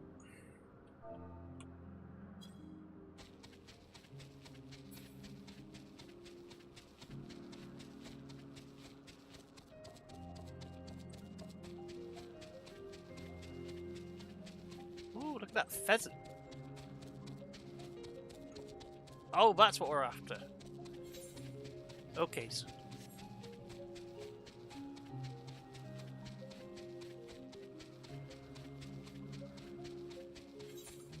good to know, good to know.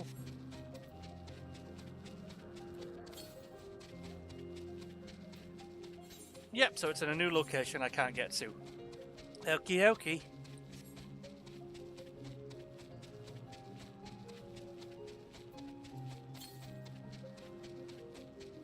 Oh, there's more to the south?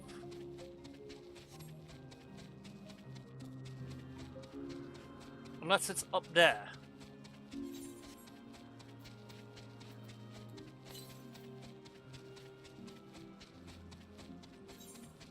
Southeast? One of the few times I wish I had the heroic leap.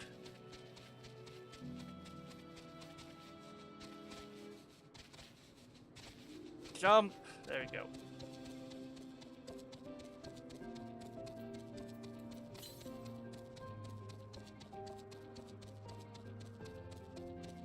I will survive.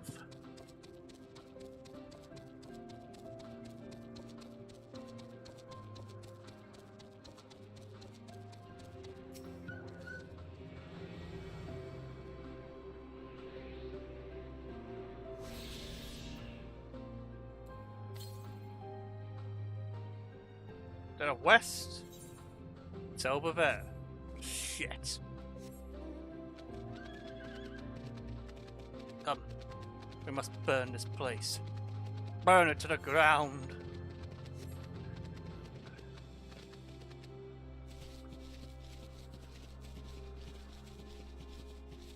Yes. I look ridiculous.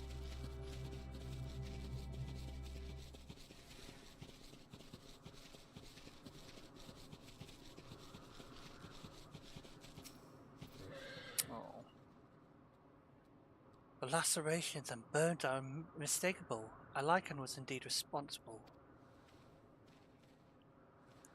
But the creatures know what they've seen. Doros must have taken it away. If the man makes his base on the 12 Wonders, I shall go see him out there. Emmett Selk and I will search the area for good measure, just to make sure Lycan did not escape. My thanks. Let us meet at the 12 Wonders when you are finished. I will go on ahead. Please follow with Gordon. Come, come. It's down this path and over the bridge.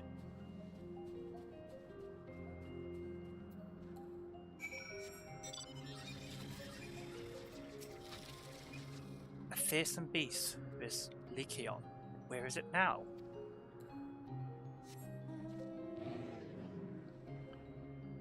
Right. Don't know if it's just me, but it seems getting darker. But try not to have the light on so much.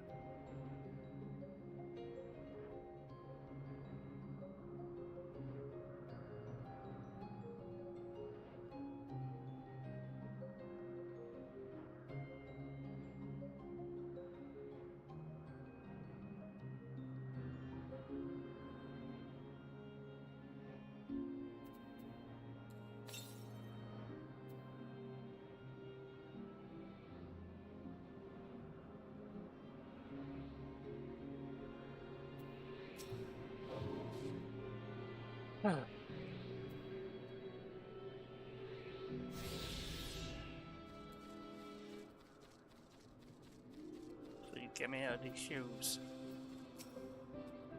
There it is. 12 Wonders. Hermes looking for Doros. Let's look for Doros too. He's a man with long blonde hair. I think. I'll know when I see him.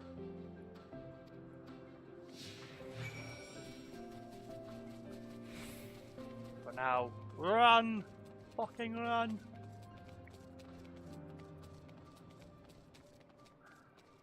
I know, but I don't fucking care.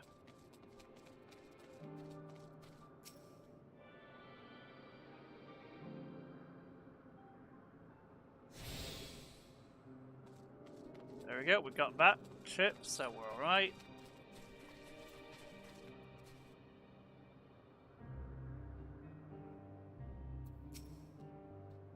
Doros, that's Doros.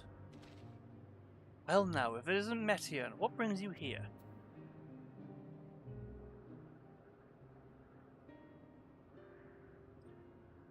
Ah, I thought I heard familiar voices.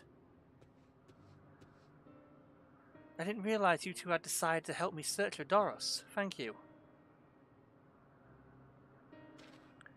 You're in charge of Lycaonus, I believe. Where are they now?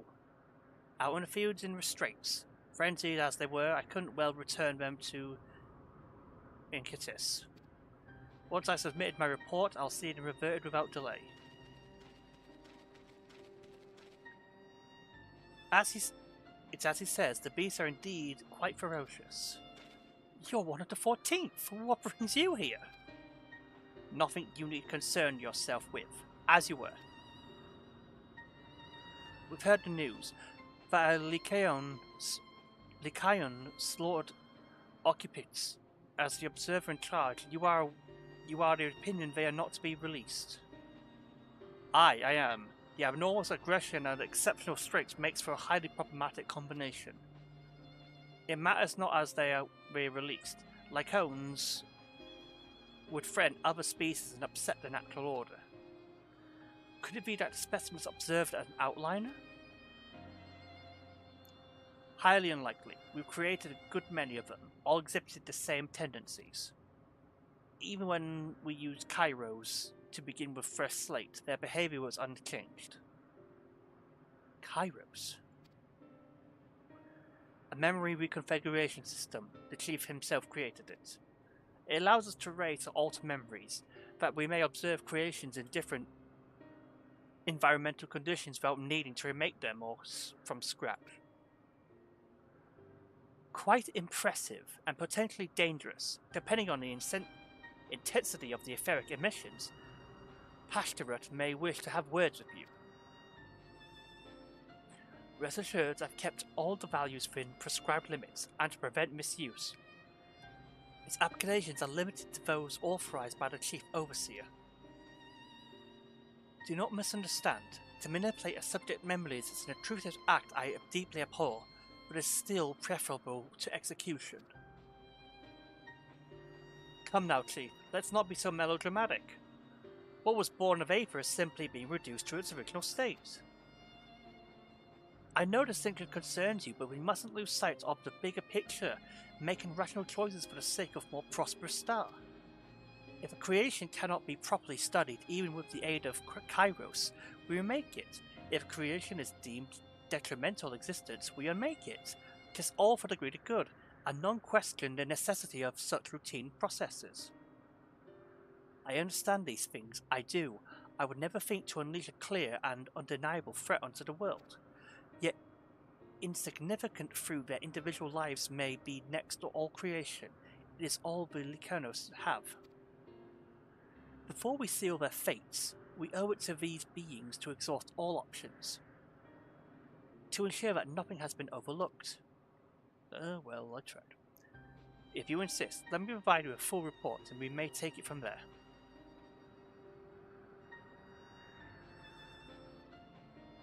Would it be possible to attend a discussion that Emmett Selt may be carry out his duties? By all means. Pray show them the meeting room.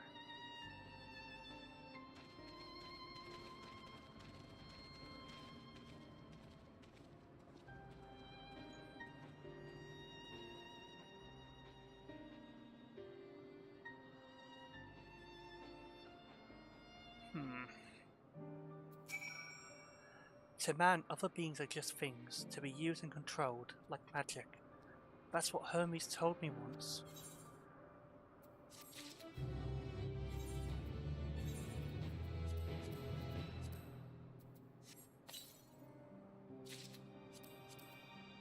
There we go, that's better.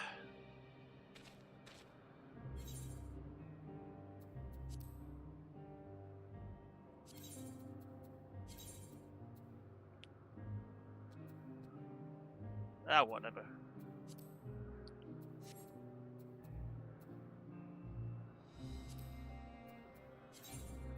Okay, so that's all good.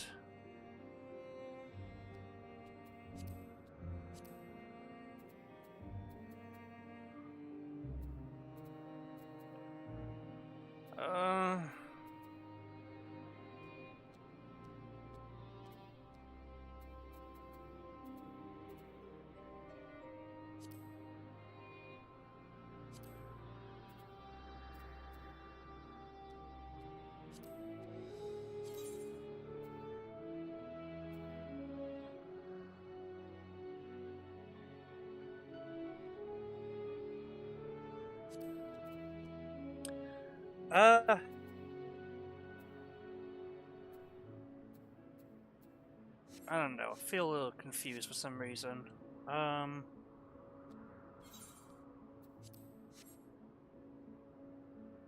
Yeah, I think I'm alright for now. I fear discussion may take a while, during which time...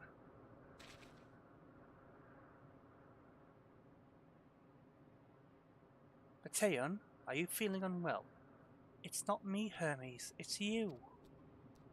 I won't go to the meeting. I'll stay with Gordon. Lothar, I am to impose. May I leave Metian in your care again? I'll take care of her. I'm in your debt, if you'll excuse me.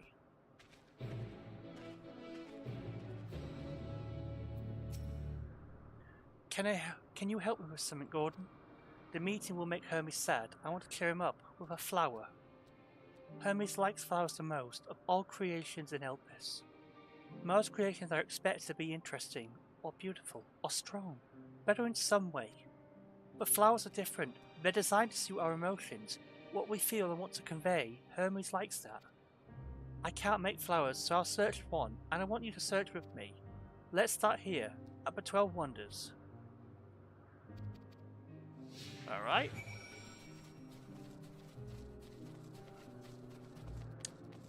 Hang on.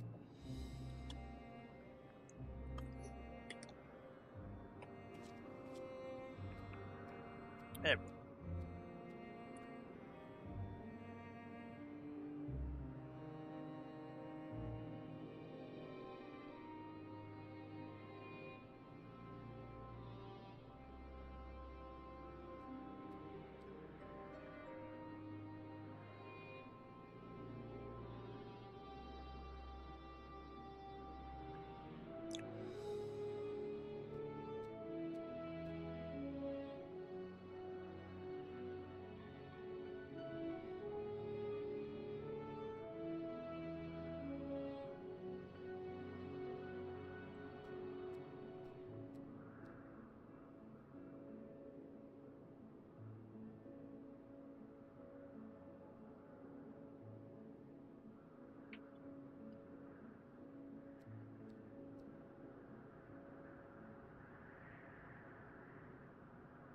Oh wow! Finally, my payment to the MLB went through. Holy shit! That took a fucking long time. Holy shit! Okay, let's just continue. Before that, to the northwest. We need to look for flowers to the northwest, which is that way. Dun dun dun dun dun dun dun dun dun dun dun dun dun dun dun. You fucking asshole! Yes, I know. I know. This is important. Ah, you thought you got rid of me, huh, you little bitch? Oh shit, hey, Minion, what's going on? Bye! No! Get back here! To the northeast.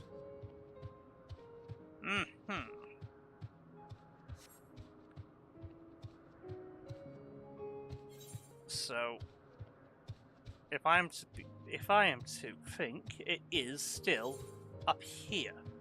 Fuck.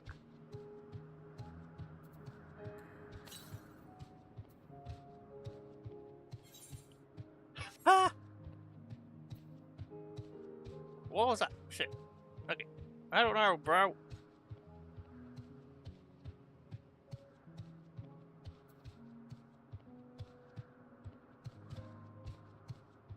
Get all destroyed. What are these fucking flowers made of? Nano machines, son. What the fuck was that sound? Ah, well.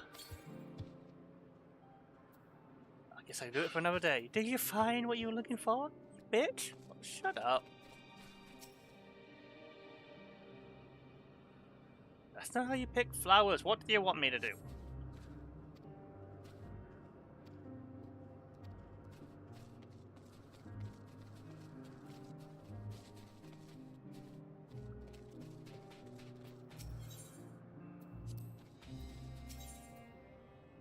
Ooh.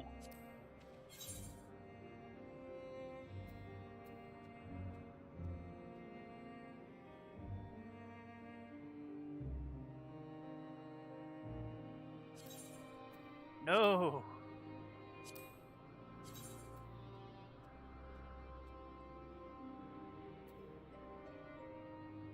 I do like the color. I don't know if it's the same, but it seems a darker shade.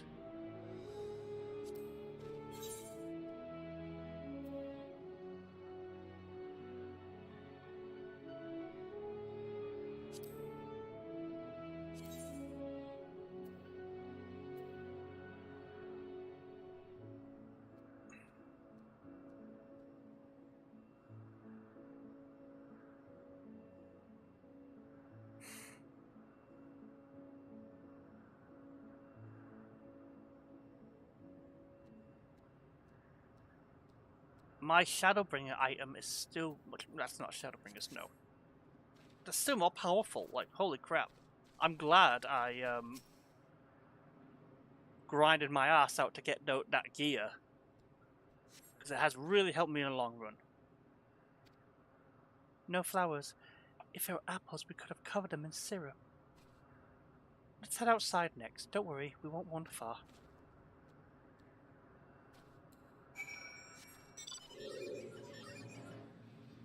Hey, it's with my mount.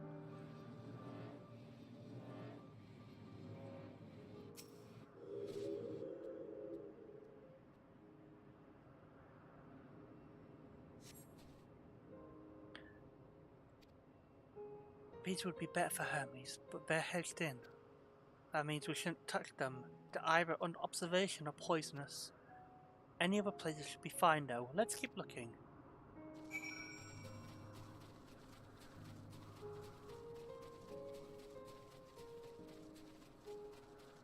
That's not a plant. That's a fucking deadly creature.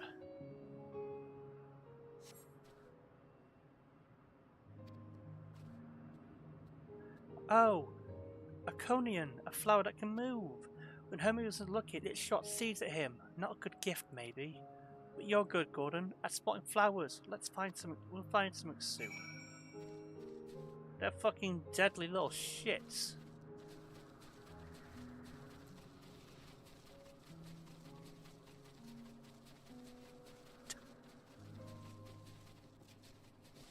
Right, where the fuck? There we go.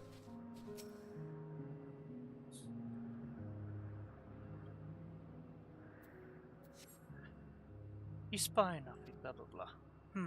Nothing around here. Ah! Over there, Gordon, something big. Okay. We're looking the wrong... Why were we looking this way? Don't think I can bring that home. It's a bit deadly, don't you think? Have you read the fucking room? Look at it! Look at this! What is this? This isn't worth it. Oh god.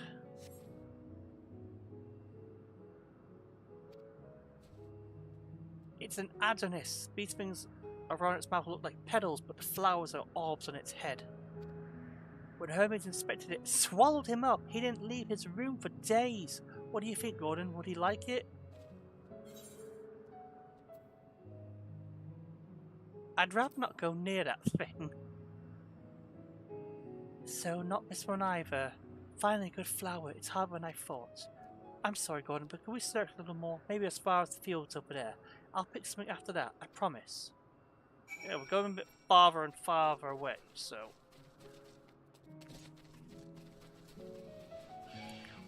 Oh, fine, you pathetic bird.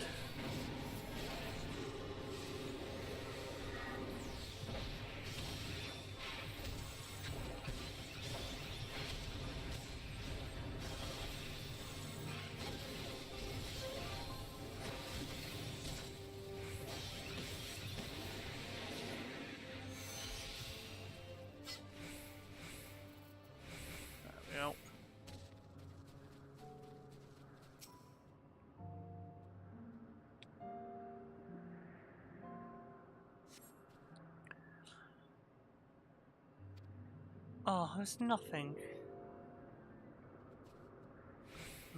That shiny thing over there, what could it be? Oh, wonderful. Wonderful.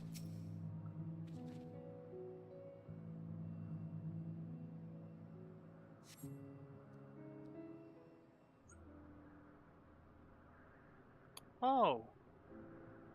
Oh, Elpis flowers, they're here too.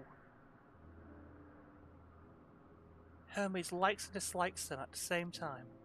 Like me, they're entelekis. Like me, they feel his pain and turn dark. That's only for Hermes though, for others they're always white and bright. Did for me though.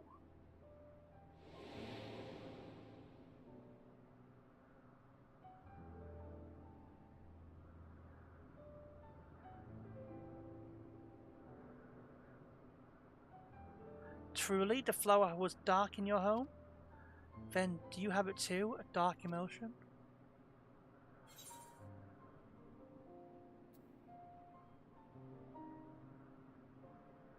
I know the pain and sorrow of loss.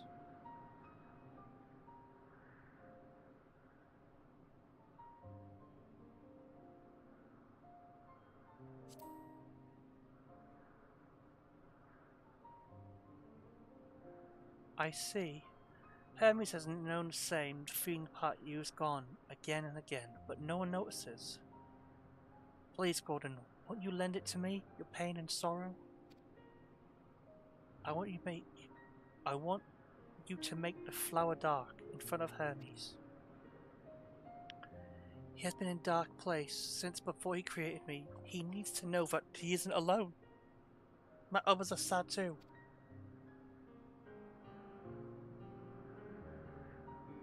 Truly, you do it?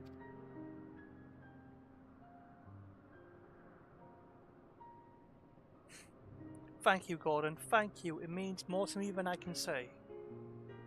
I can't wait to see how Simi reacts. Let's go back and fetch him. I don't know.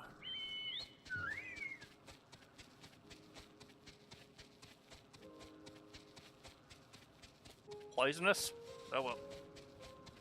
Why do I... Youngest, how do you feel? Why do I feel a strange sensation? There's a little bit stuck. I can't get out. But we're gonna have to jump. No, you ripped my stomach. Oh, we're fine. See, it's all just there.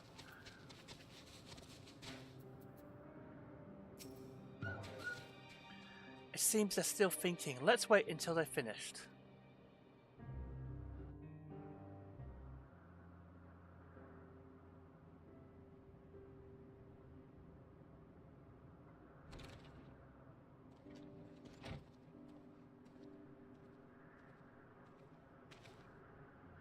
Hermes!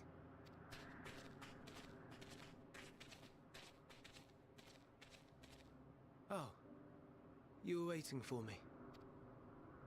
You've finished talking? Yes, we've come to a decision.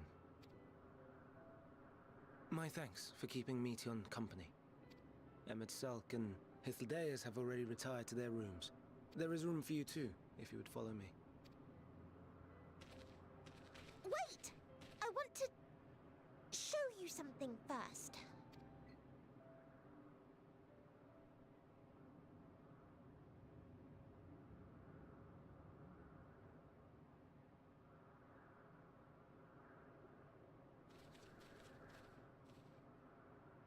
Elpis flowers? Go on.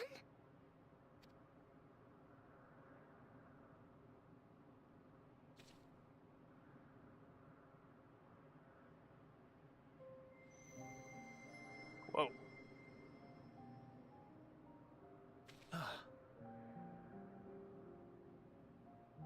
You're not the only one, Hermes. Others feel sad too. You're not alone. I see Meteon has shared much with you.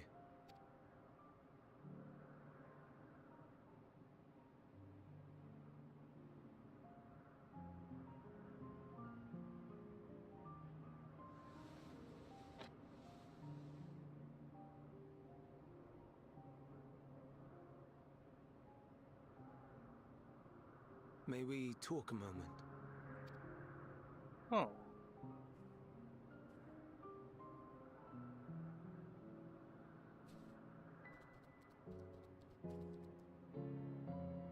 Aw, hedgehog.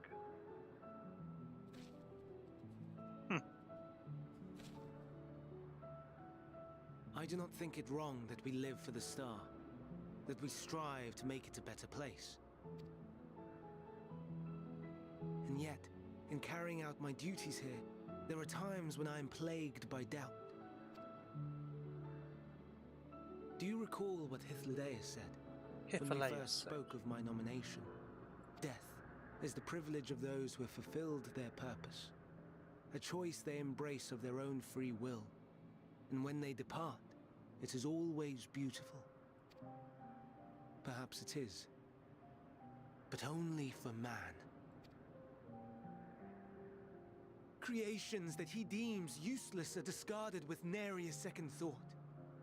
Some scarcely born into the world, afforded a handful of breaths before life and potential are abruptly extinguished. We make an effort to spare them the pain, but they sense what awaits. Rage and anguish and cower and fear, and it is not beautiful. Yet no one cares. No one. So fixated are we upon the duty that we do not pause to question the method. Pain and suffering, confusion and despair, writ plain in the eyes of those poor creatures. Yet no one sees. We turn a blind eye and carry on in blissful ignorance. Not amiss. And always, always the blossoms shine pure and white. A contradiction so blatant I could scream, want to scream. How can you all accept this aberration? Then I wonder, am I the aberration for thinking thus? And I am filled with dread. But now I know I'm not alone. Not the only one for whom the flowers weep. I won't ask what you thought as you kneeled beside the Alpes, or if you only did it at Meteon's insistence. Nevertheless, I thank you. To know that you too have experienced suffering is a comfort. Like, oh, I could tell you all about suffering. Glad I could be of service.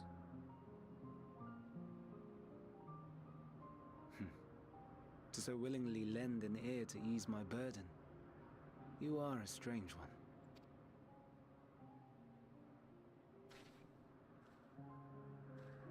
The stars in the heavens, know you what they are? Though it is too far to tell, each glittering light could be a world not unlike Aetheris. A world filled with life. So many stars, so many lives. For us, there may be no higher purpose than to live for our world. But what of the other living beings out there?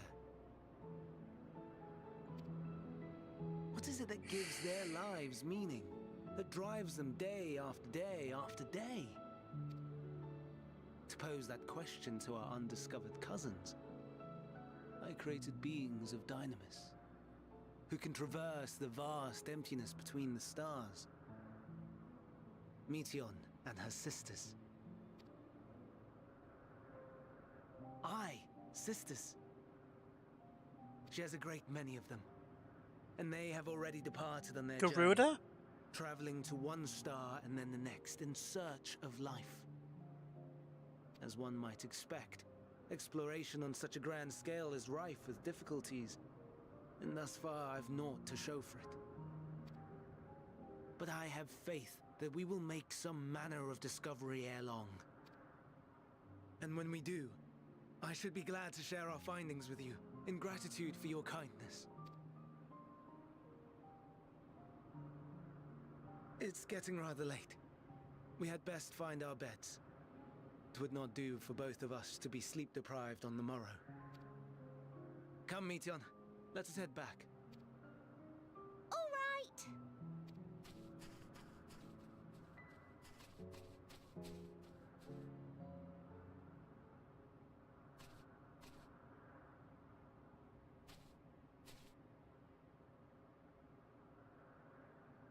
What? What's going on? Huh? What? What was that about? Okay. Guess I'll never know. Maybe I will eventually.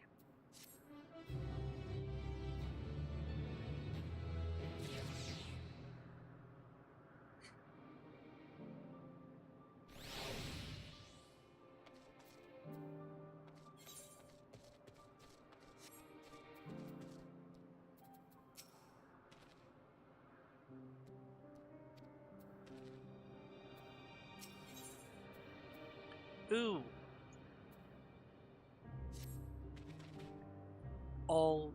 An all too brief interlude perhaps, but it's time I attend back to my next task. As Emmett Selk and Hephadeus are aware, we reached a verdict regarding the fate of Laconis. 7 were created for observation, and all 7 must be unmade. Doris has followed the correct protocols, and as of Chief Overseer, I can find no fault in his judgment. Lyconus would disrupt the natural order, ravaging and consuming other species until themselves starve and perish. They cannot be released into the wild, and they cannot be allowed to remain here in Elpis. I intend to petition to the Bureau of Architect to have Concept preserved as a restricted purpose hazard lifeform. Hephaestus has pledged to support me in this endeavor. Yet whatever the Bureau decides, the existing Lyconus has served their purpose. Frost has already isolated the creatures and is preparing to carry out the necessary measures.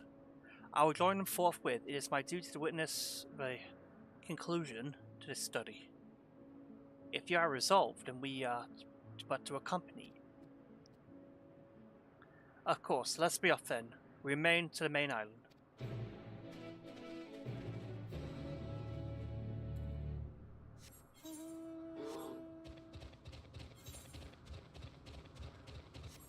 Boy, oh boy, oh boy, oh boy.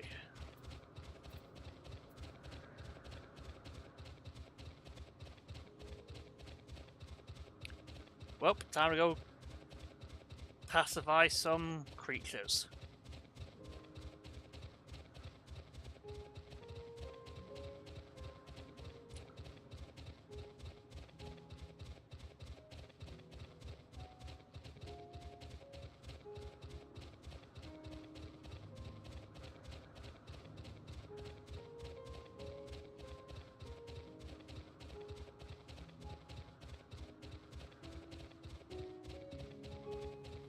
Whoops, shit.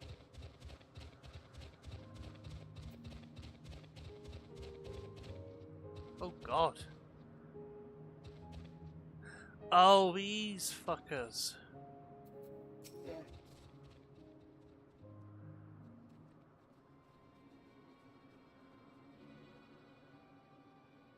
Doris, are you hurt? What happened here? They caught me off guard. I had them bound with ethereal shackles, but then became frenzied, even more so than usual, and broke free. I was unable to stop 4, but other 3 have escaped.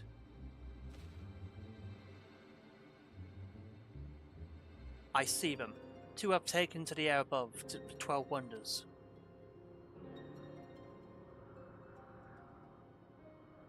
The last is up there, up ahead, lurking in the fields. You and Gordon handle that one. The pair in the sky, you can leave to me. If this is how it must end, then so be it. I will render assistance to Emmett Selk, unneeded though it is.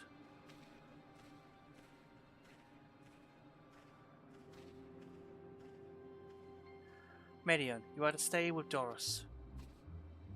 But Hermes? The Lyconus must be reverted. I would spare you their pain, and mine.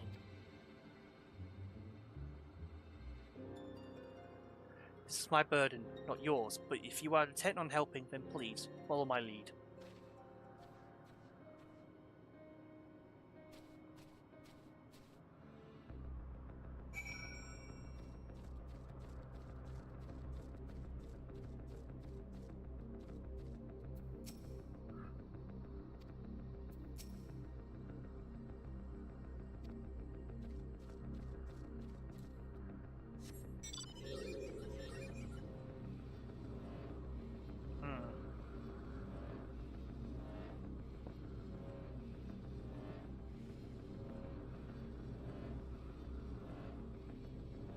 There it is. Well, I can't fucking miss that now, can I?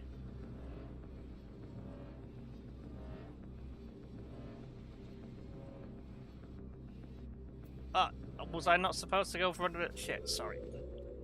I appreciate help and the lament that is necessary.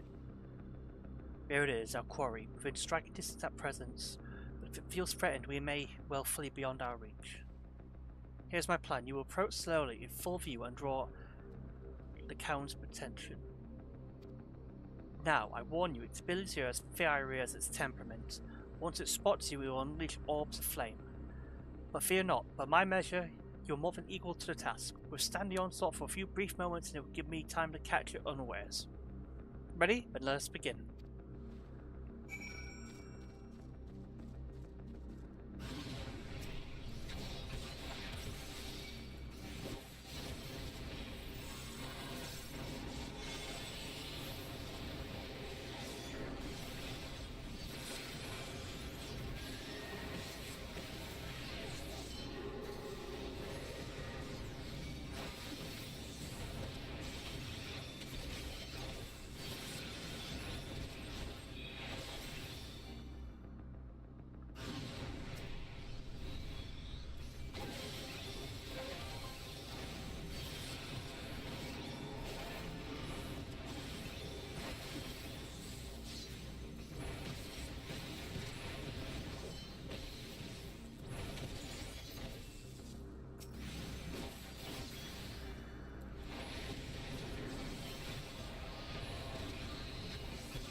There we go.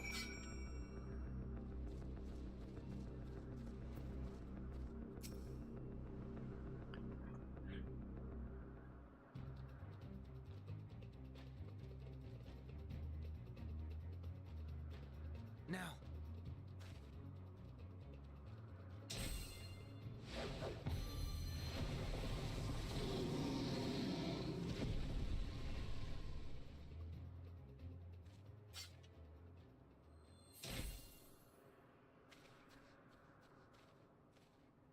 Oh. Forgive me. Please, forgive me. May you and your kin find peace. Wherever your souls may drift in the underworld, may you find tranquil seas.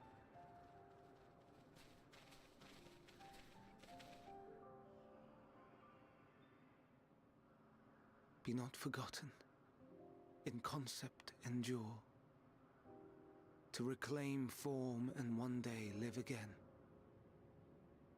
Serve not the star, or any purpose save your own. Live again,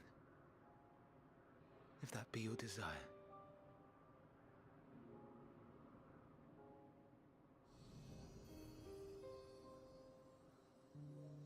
Hate, if that be your want.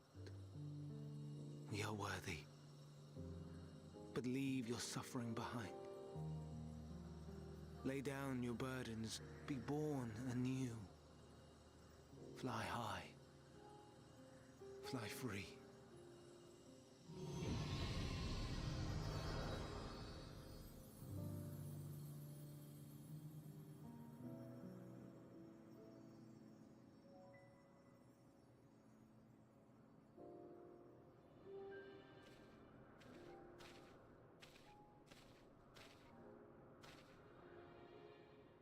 Join the convocation, Hermes.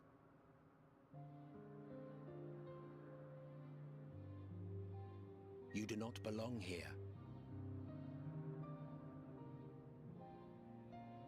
Leave to replace another.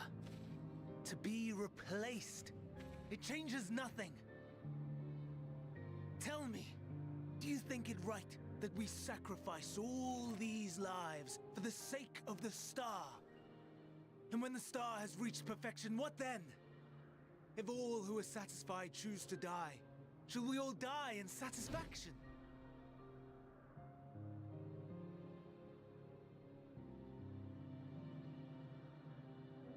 I do not know. Were I to take up the seat of Van Daniel, it would be tantamount to approving my predecessor's death. I do not know if it is right. And to be torn by such thoughts, I do not know if I am fit to represent mankind. Hermes! Please don't be angry. It hurts so.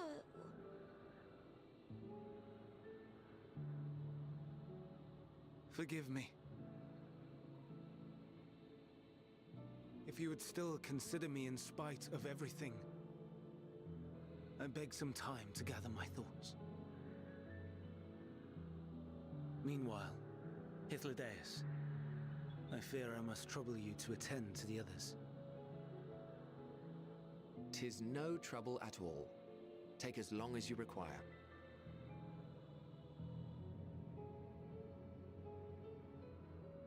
And you, my friend, I pray you find that which you seek.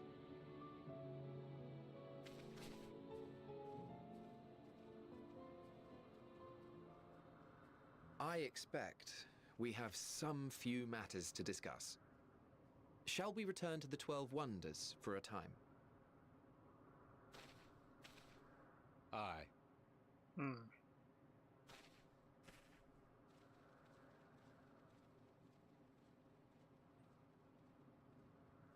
Well, all does not seem very well, as you can tell. Like, all the shit out some powerful stuff.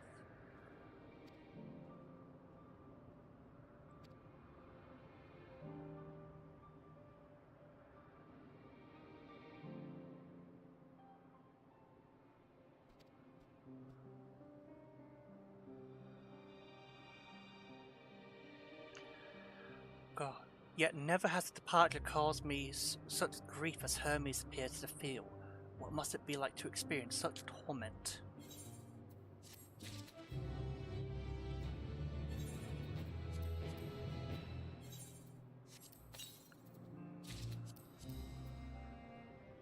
There we go, got a set. That's it. Great.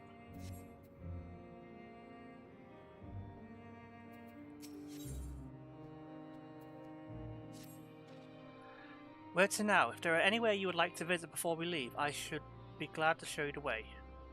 Hermes has not said outright refuse his position for a convocation, merely postponed the decision. As such, I may as well resume my assessment. If we cannot accompany him, then I will content myself with questioning his colleagues. Ever the pragmaticist, then allow me to remain your humble guide. What about you, Gordon? Will you come along with us? Yeah. Wonderful! Our fellowship travels unbroken. I shall explore another part of Elpis and see what new encounters there are to be had. If you would follow me, we would head back towards Anagonorisis. Yes, what he said. I'm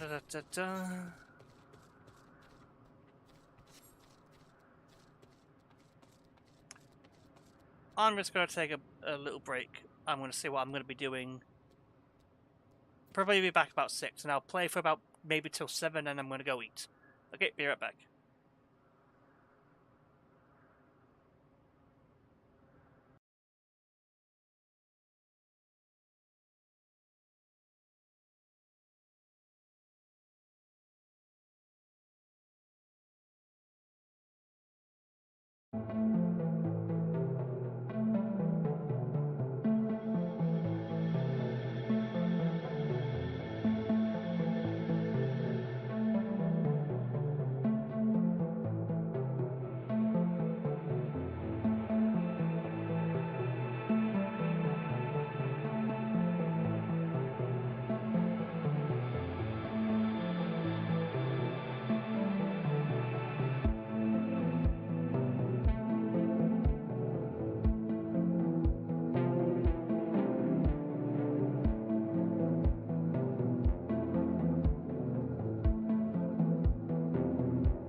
Oh shit!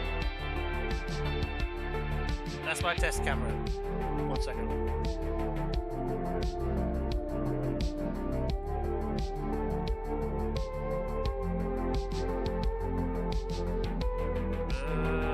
Please work. There we go. Thank God. Okay. Right. We're going to continue until about 7.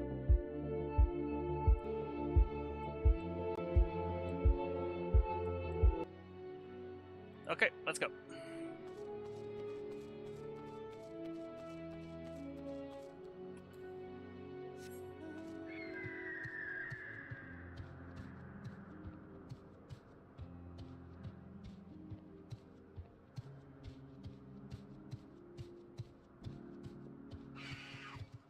Bye-bye, bitch. Come back here, you son of a bitch. Nah, eating my shot. Yeah, that's right. Yeah, you better fuck off.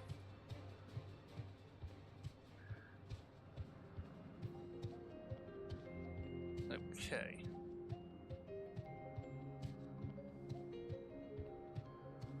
We're on the road again. Hot, we're on the road again. Let's go. Come.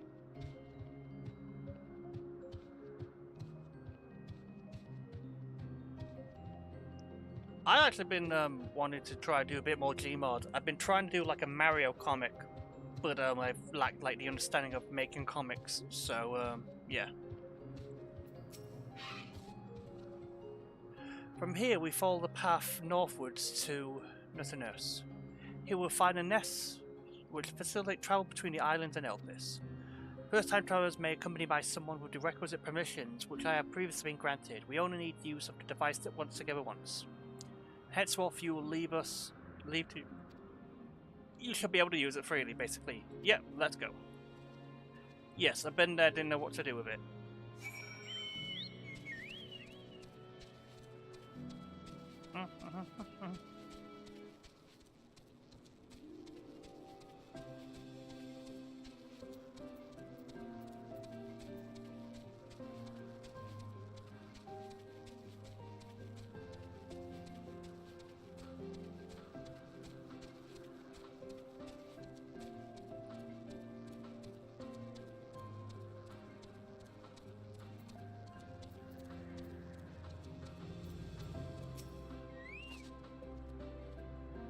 Here we are, Returnus.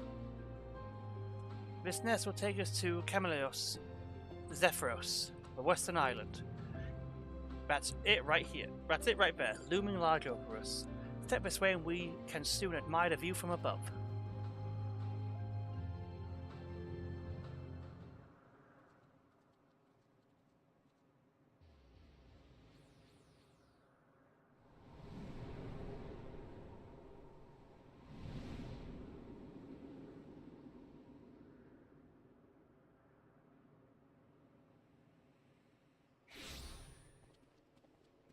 Wow. I present to you Calamelios Zephyros. Calameos Zephyros. Here you will find a number of testing facilities, as well as the observation hub of Poiton Oikos. Right then. Let's begin by...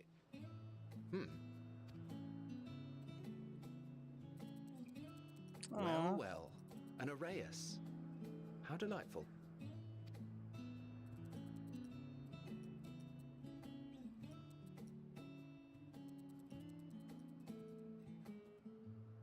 Oh. And what, pray tell, is that? And what, pray tell, is that? Ah, that's a new species of shark. We approved the concept but a few days ago. Sharks are among the most popular sea creatures. Rare is the day when someone does not submit a new concept. At first, they were largely orthodox, consideration given to such things as size and environmental impact, and then a whimsical someone thought to bestow it with flight, another superior intelligence. And then the floodgates burst. Concepts with multiple heads, or arms and legs, and so on and so forth. It was getting absurd. A part of me wanted to tell them to go away and find something else to create, but Oh. in the end I couldn't deny their passion. And here we are.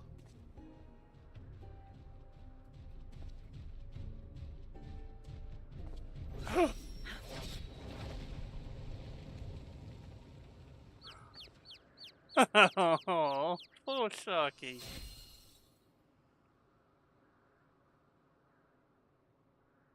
That was too close. Are you unharmed? Well Heidelin? now, if it isn't a pair of familiar faces. Is that Heidelin? Banar, Oh. we should meet you here. I'm sure it is, but she looks so similar to the one I remembered. It is Heidelin! Or some vestige of Heidelin. As I mentioned earlier, the better part of the convocation holds that when we retire is when we return to the star. Well, she is not among said majority. Even after stepping down, she carries on with her work. Vanar is her name, and she is the previous Azem. Gordon's face. Oh.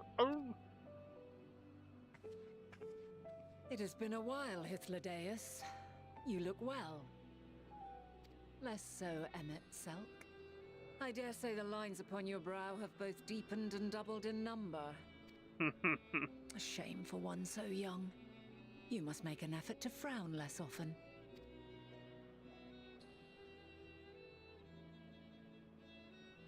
Easier said than done, thanks to your unruly successor. How is he, if I may ask? Incorrigible as ever.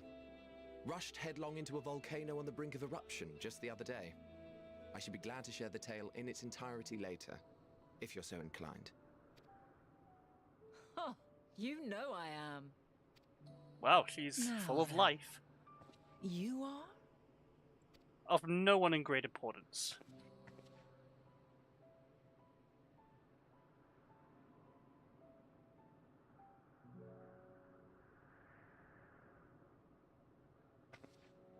Uh-oh. You don't know me.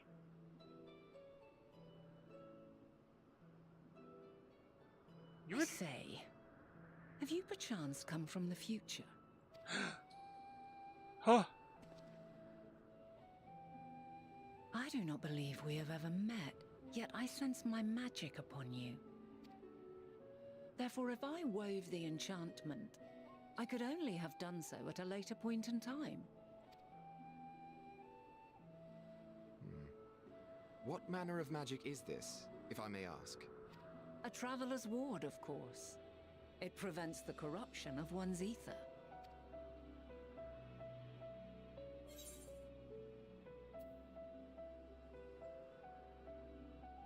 That sounds rather like the blessing of light.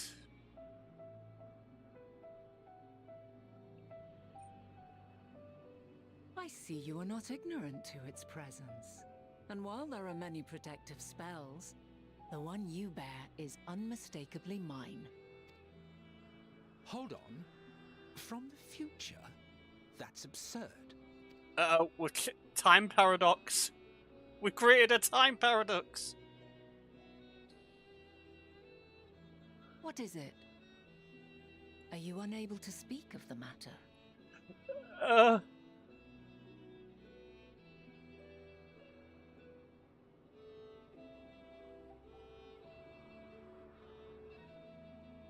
Aha.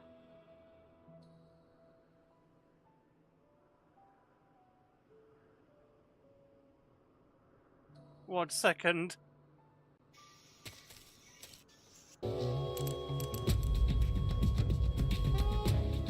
Snake, what have you done? You changed the future. You've created a time paradox. Fuck! Shit! No!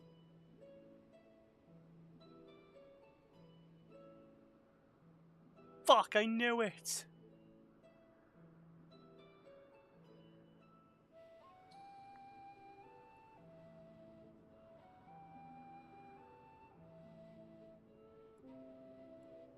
Oh well.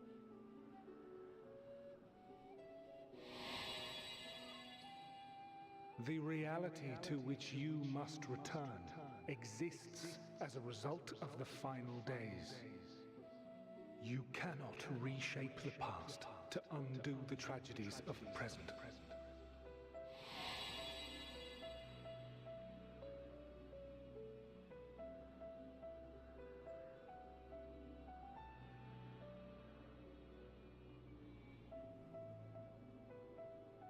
So, your actions here will not change your history, but they may yet affect the course of ours. How very exciting! I'm quite fond of delving into the unknown, and there's naught more unknown than the future. Until a moment finally arrives, we cannot know for certain what will come to pass, regardless of our supposed foreknowledge, so you needn't worry for us. More importantly, that you should go to such great lengths as to travel unto the past bespeaks the gravity of your quest. Will you not reveal it to us? Mayhap we can be of aid to your cause. Time paradox. If this is true, then you've been keeping quite the secret to yourself. Oh, yes. As a representative of the Convocation, I will hear it all. Your identity, purpose, everything. The puppy eyes.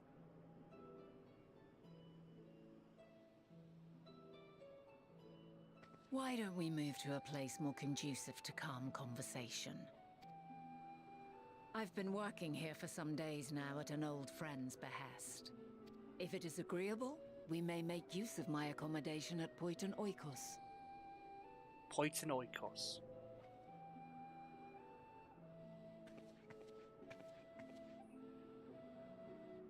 We were meant to meet. I am certain of it. Else I wouldn't have marked you so clearly, and sent you unto myself in the past. It's precisely the sort of mischief I would get up to, and quite inspired, if I do say so myself. Mischief? Well...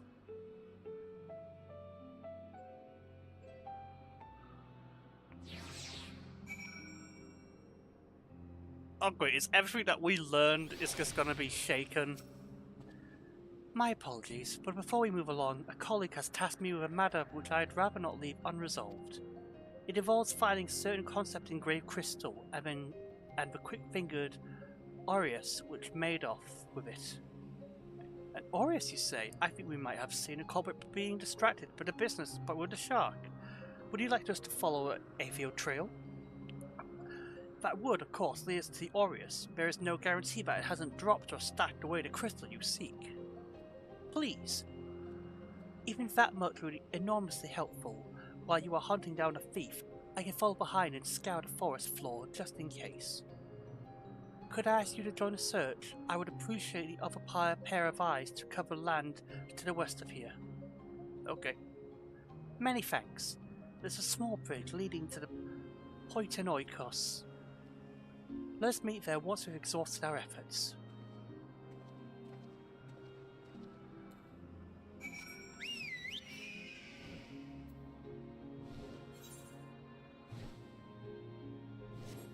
Oh yes!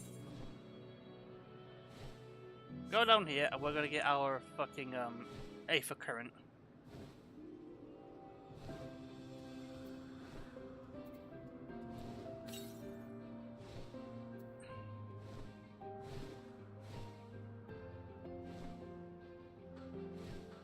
There it is.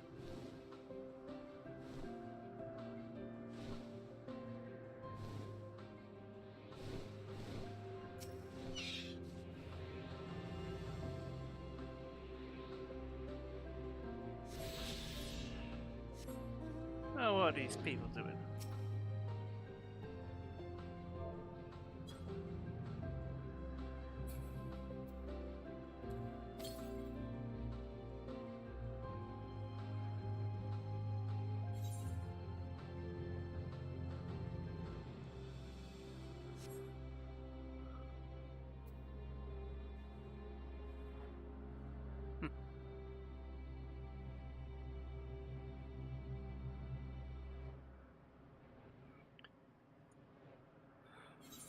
Let's see. Jump! You great. There we go. Now, where is the ape current? It's here somewhere.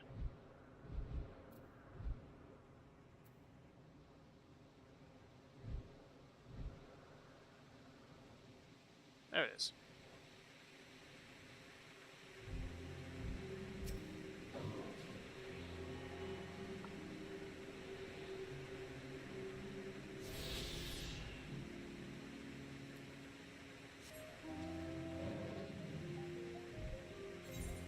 Okay.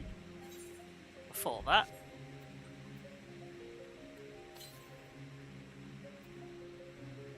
East. I guess we're going east.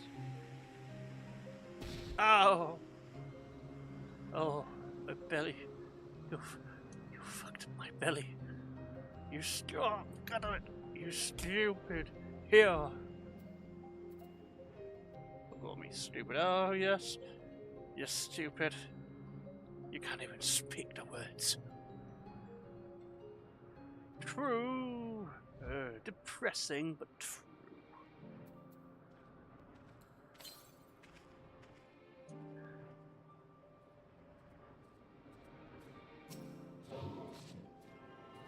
Yep, don't mind me, suckers. La-da-dee, la-da-doo, la-da.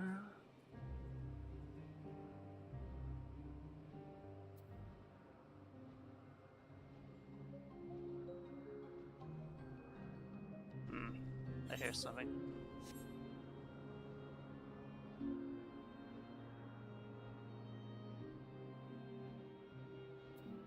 There it is.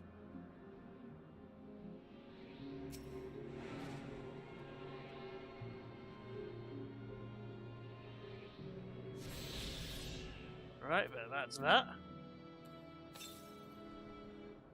Southeast. Well, let's go. Go, horsey.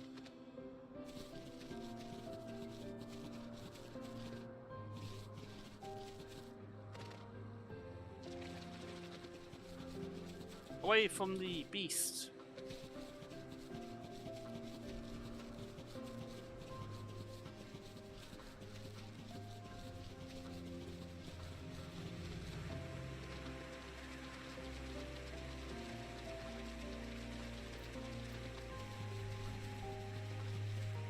There it is. That is a lovely looking tree.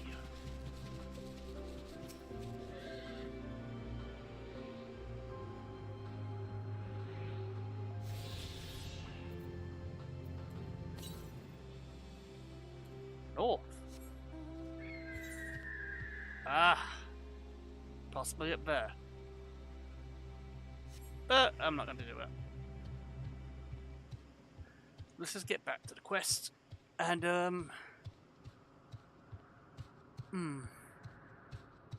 I might actually try and put on something to eat.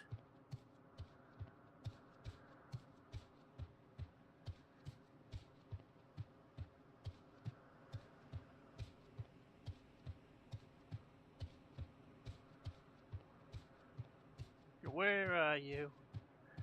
Come out, whenever you are. Wherever you are, not whenever you are.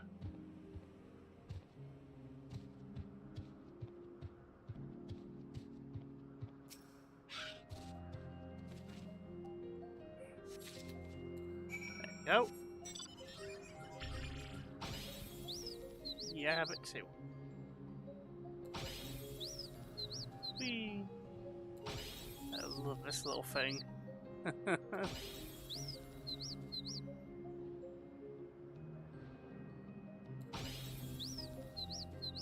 So happy.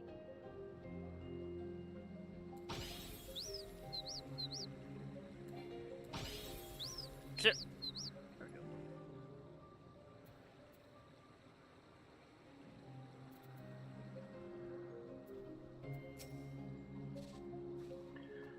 Our last searcher returned. I'm afraid Viorius no longer had the crystal, nor was able to find it as I followed in its wake. I don't suppose you fared any better?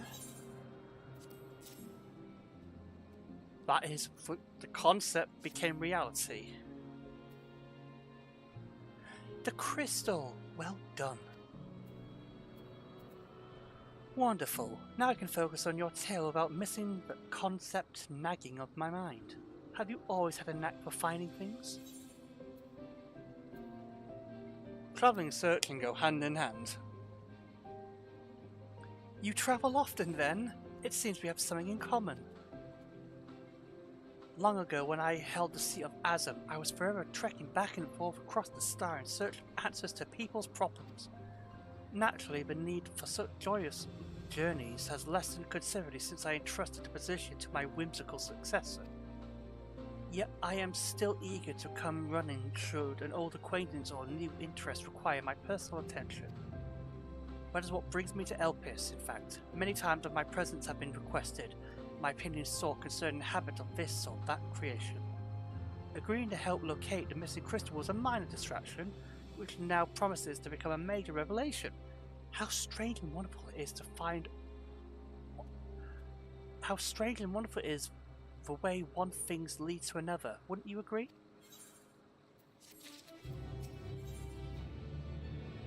Let's have some iron blue.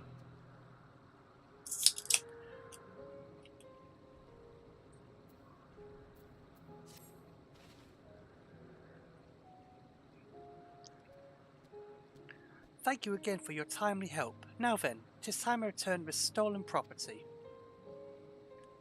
If you would go on ahead to my accommodation, I will join you as soon as I have attended to that task. Follow the path straight ahead to the building at the top of the slope. I have the entire place for myself, so we can speak without fear of being disturbed or overheard.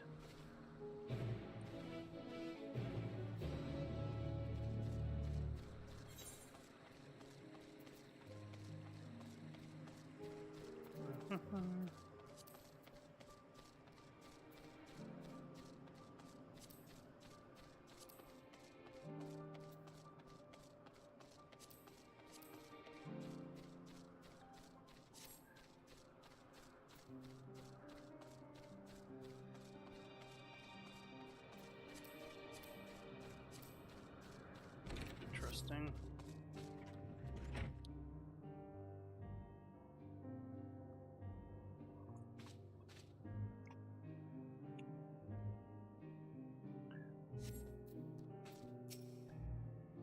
Welcome to my temporary abode. Please make yourself at home while I put on some tea.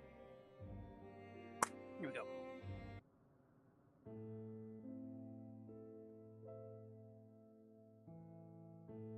No, not the song.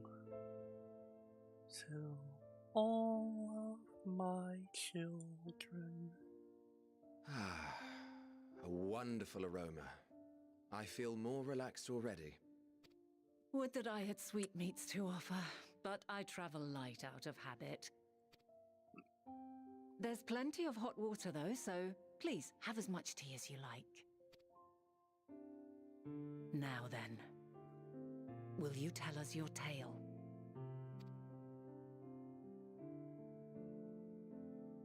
That tea looks so perfect.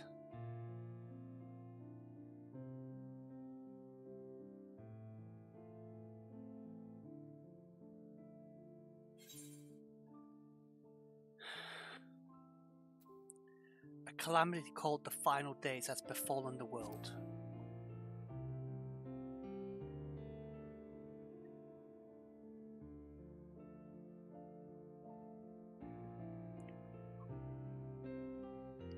Why don't you start from the beginning?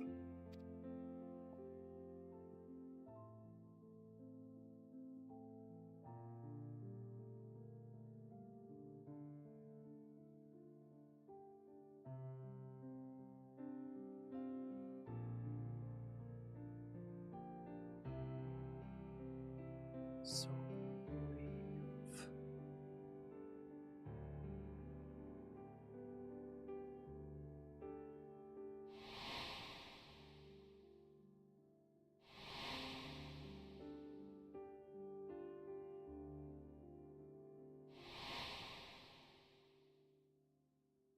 The memories, man.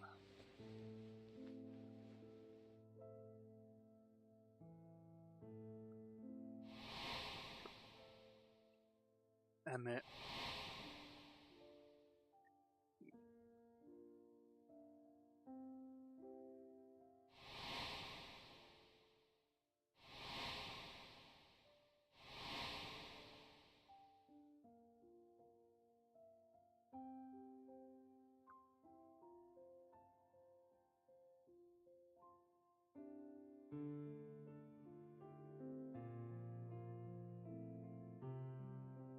Preposterous. Utterly preposterous. While not the words I would have chosen, I too have my doubts. Much of it borders on the incredulous. What of you, Vanar?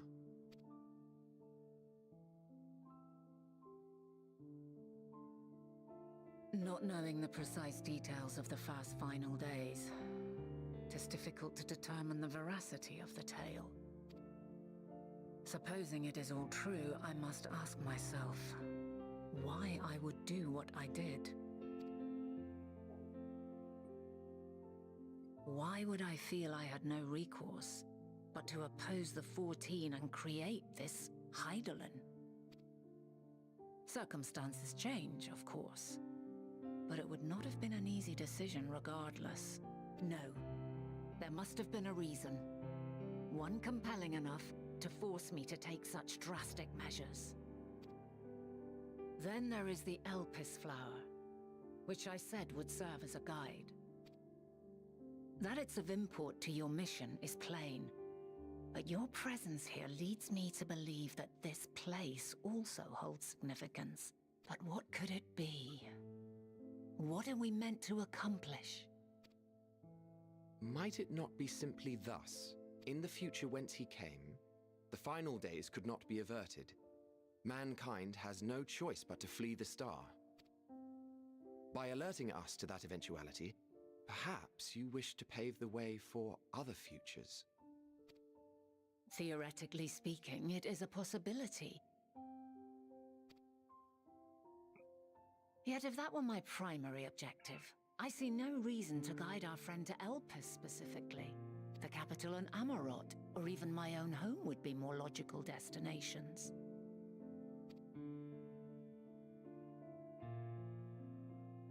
I don't know. True, true. I note also that Hydaelyn did not specify a point in time to which he must return. By this, it may be inferred that it was not critical that we should meet. Alternately, she had reason to believe that our paths would converge, coincidental though it may seem. This is quite a puzzle, and we do not have all the pieces. Hardly any, but we do have one immutable fact. If the final days are indeed as described, they will bring death to all that I hold dear. Yet despite being afforded long years of preparation, the only provisions I could make were for flight. Nay, my first and foremost endeavor would be to find a way to forestall the coming doom. Given that even the 14 failed, mayhap you deemed it impossible. Nothing is impossible. This I have always believed. And if Hydaelyn is indeed me, she would believe the same. So, wait, okay, so I did find it a little odd.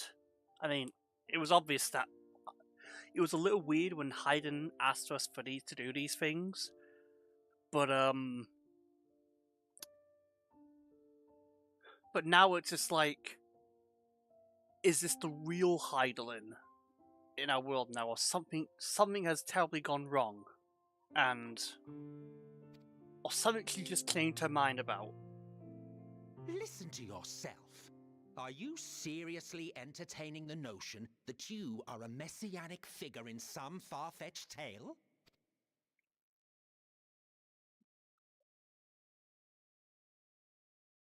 Well, I will not. I refuse to accept that our world could be undone by some unforeseen calamity. I also take offense to my portrayal as a megalomaniacal madman. Well, to sacrifice oneself for the star is a noble act, and I would hold those who gave themselves to this zodiac in the highest esteem. Yet, you claim I recreated Amarot and populated it with phantoms of our people? A bizarre indulgence that would be insulting to their memory. Worse still, I even invited you there. Literally invited my own downfall. Why would I do something so idiotic and inexplicable?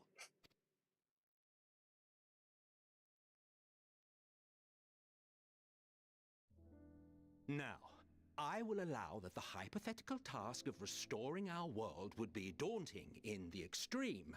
The thought of having to bear such a burden for 1,000 lives horrifies me. But I would never forsake my duty. I would never forsake my brethren. I think you and Emmett need to talk.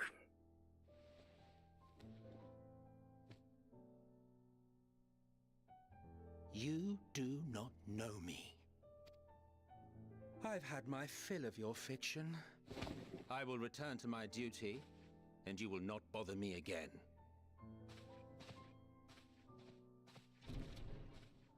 Emmett Selk! Wait!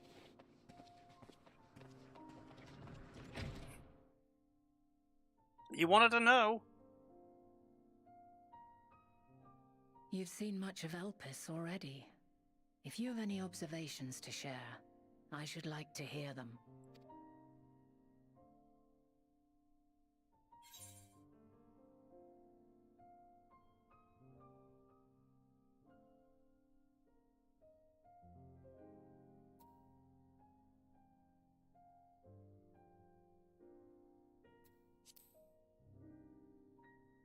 Deimos is the key to all this. Ah yes, the energy distinct from ether. Though not my field, I have a basic understanding of Dynamis. And you say Hermes researched the phenomenon in the course of creating Meteon? Yes, I believe this warrants further investigation. With that settled, it is time for action. The missing pieces of the puzzle are here, I'm certain of it. And when you find them, the picture my future self has painted will be complete, and you will have your answer. And suffice it to say, I will aid you in your quest.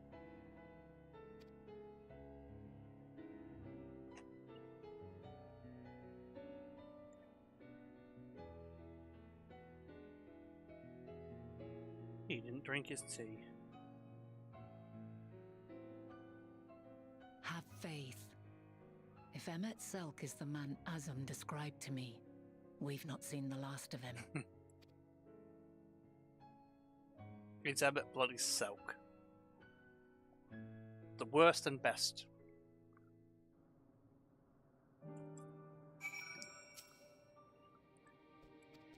Shall we begin our investigation then? I'm acquainted with Hermes, of course, but only as a visit received by the chief overseer of Elpis.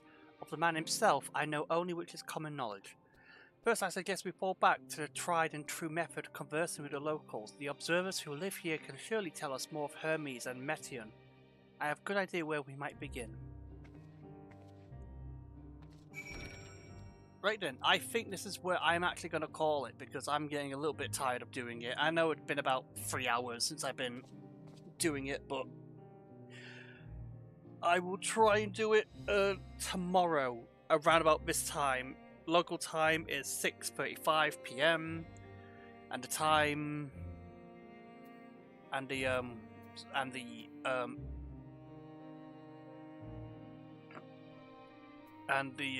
server time is 5:35 PM. And so, yeah, I'm gonna be with my family tomorrow, seeing how they're doing. Gonna help them out with gardening and stuff. and hopefully maybe watch something. Yeah, that's going to be great. Thank you all so much for joining. I had so much fun and seeing all these characters interact. It was awesome, and I cannot wait to resume tomorrow. But until then, peace. Wrong fucking button.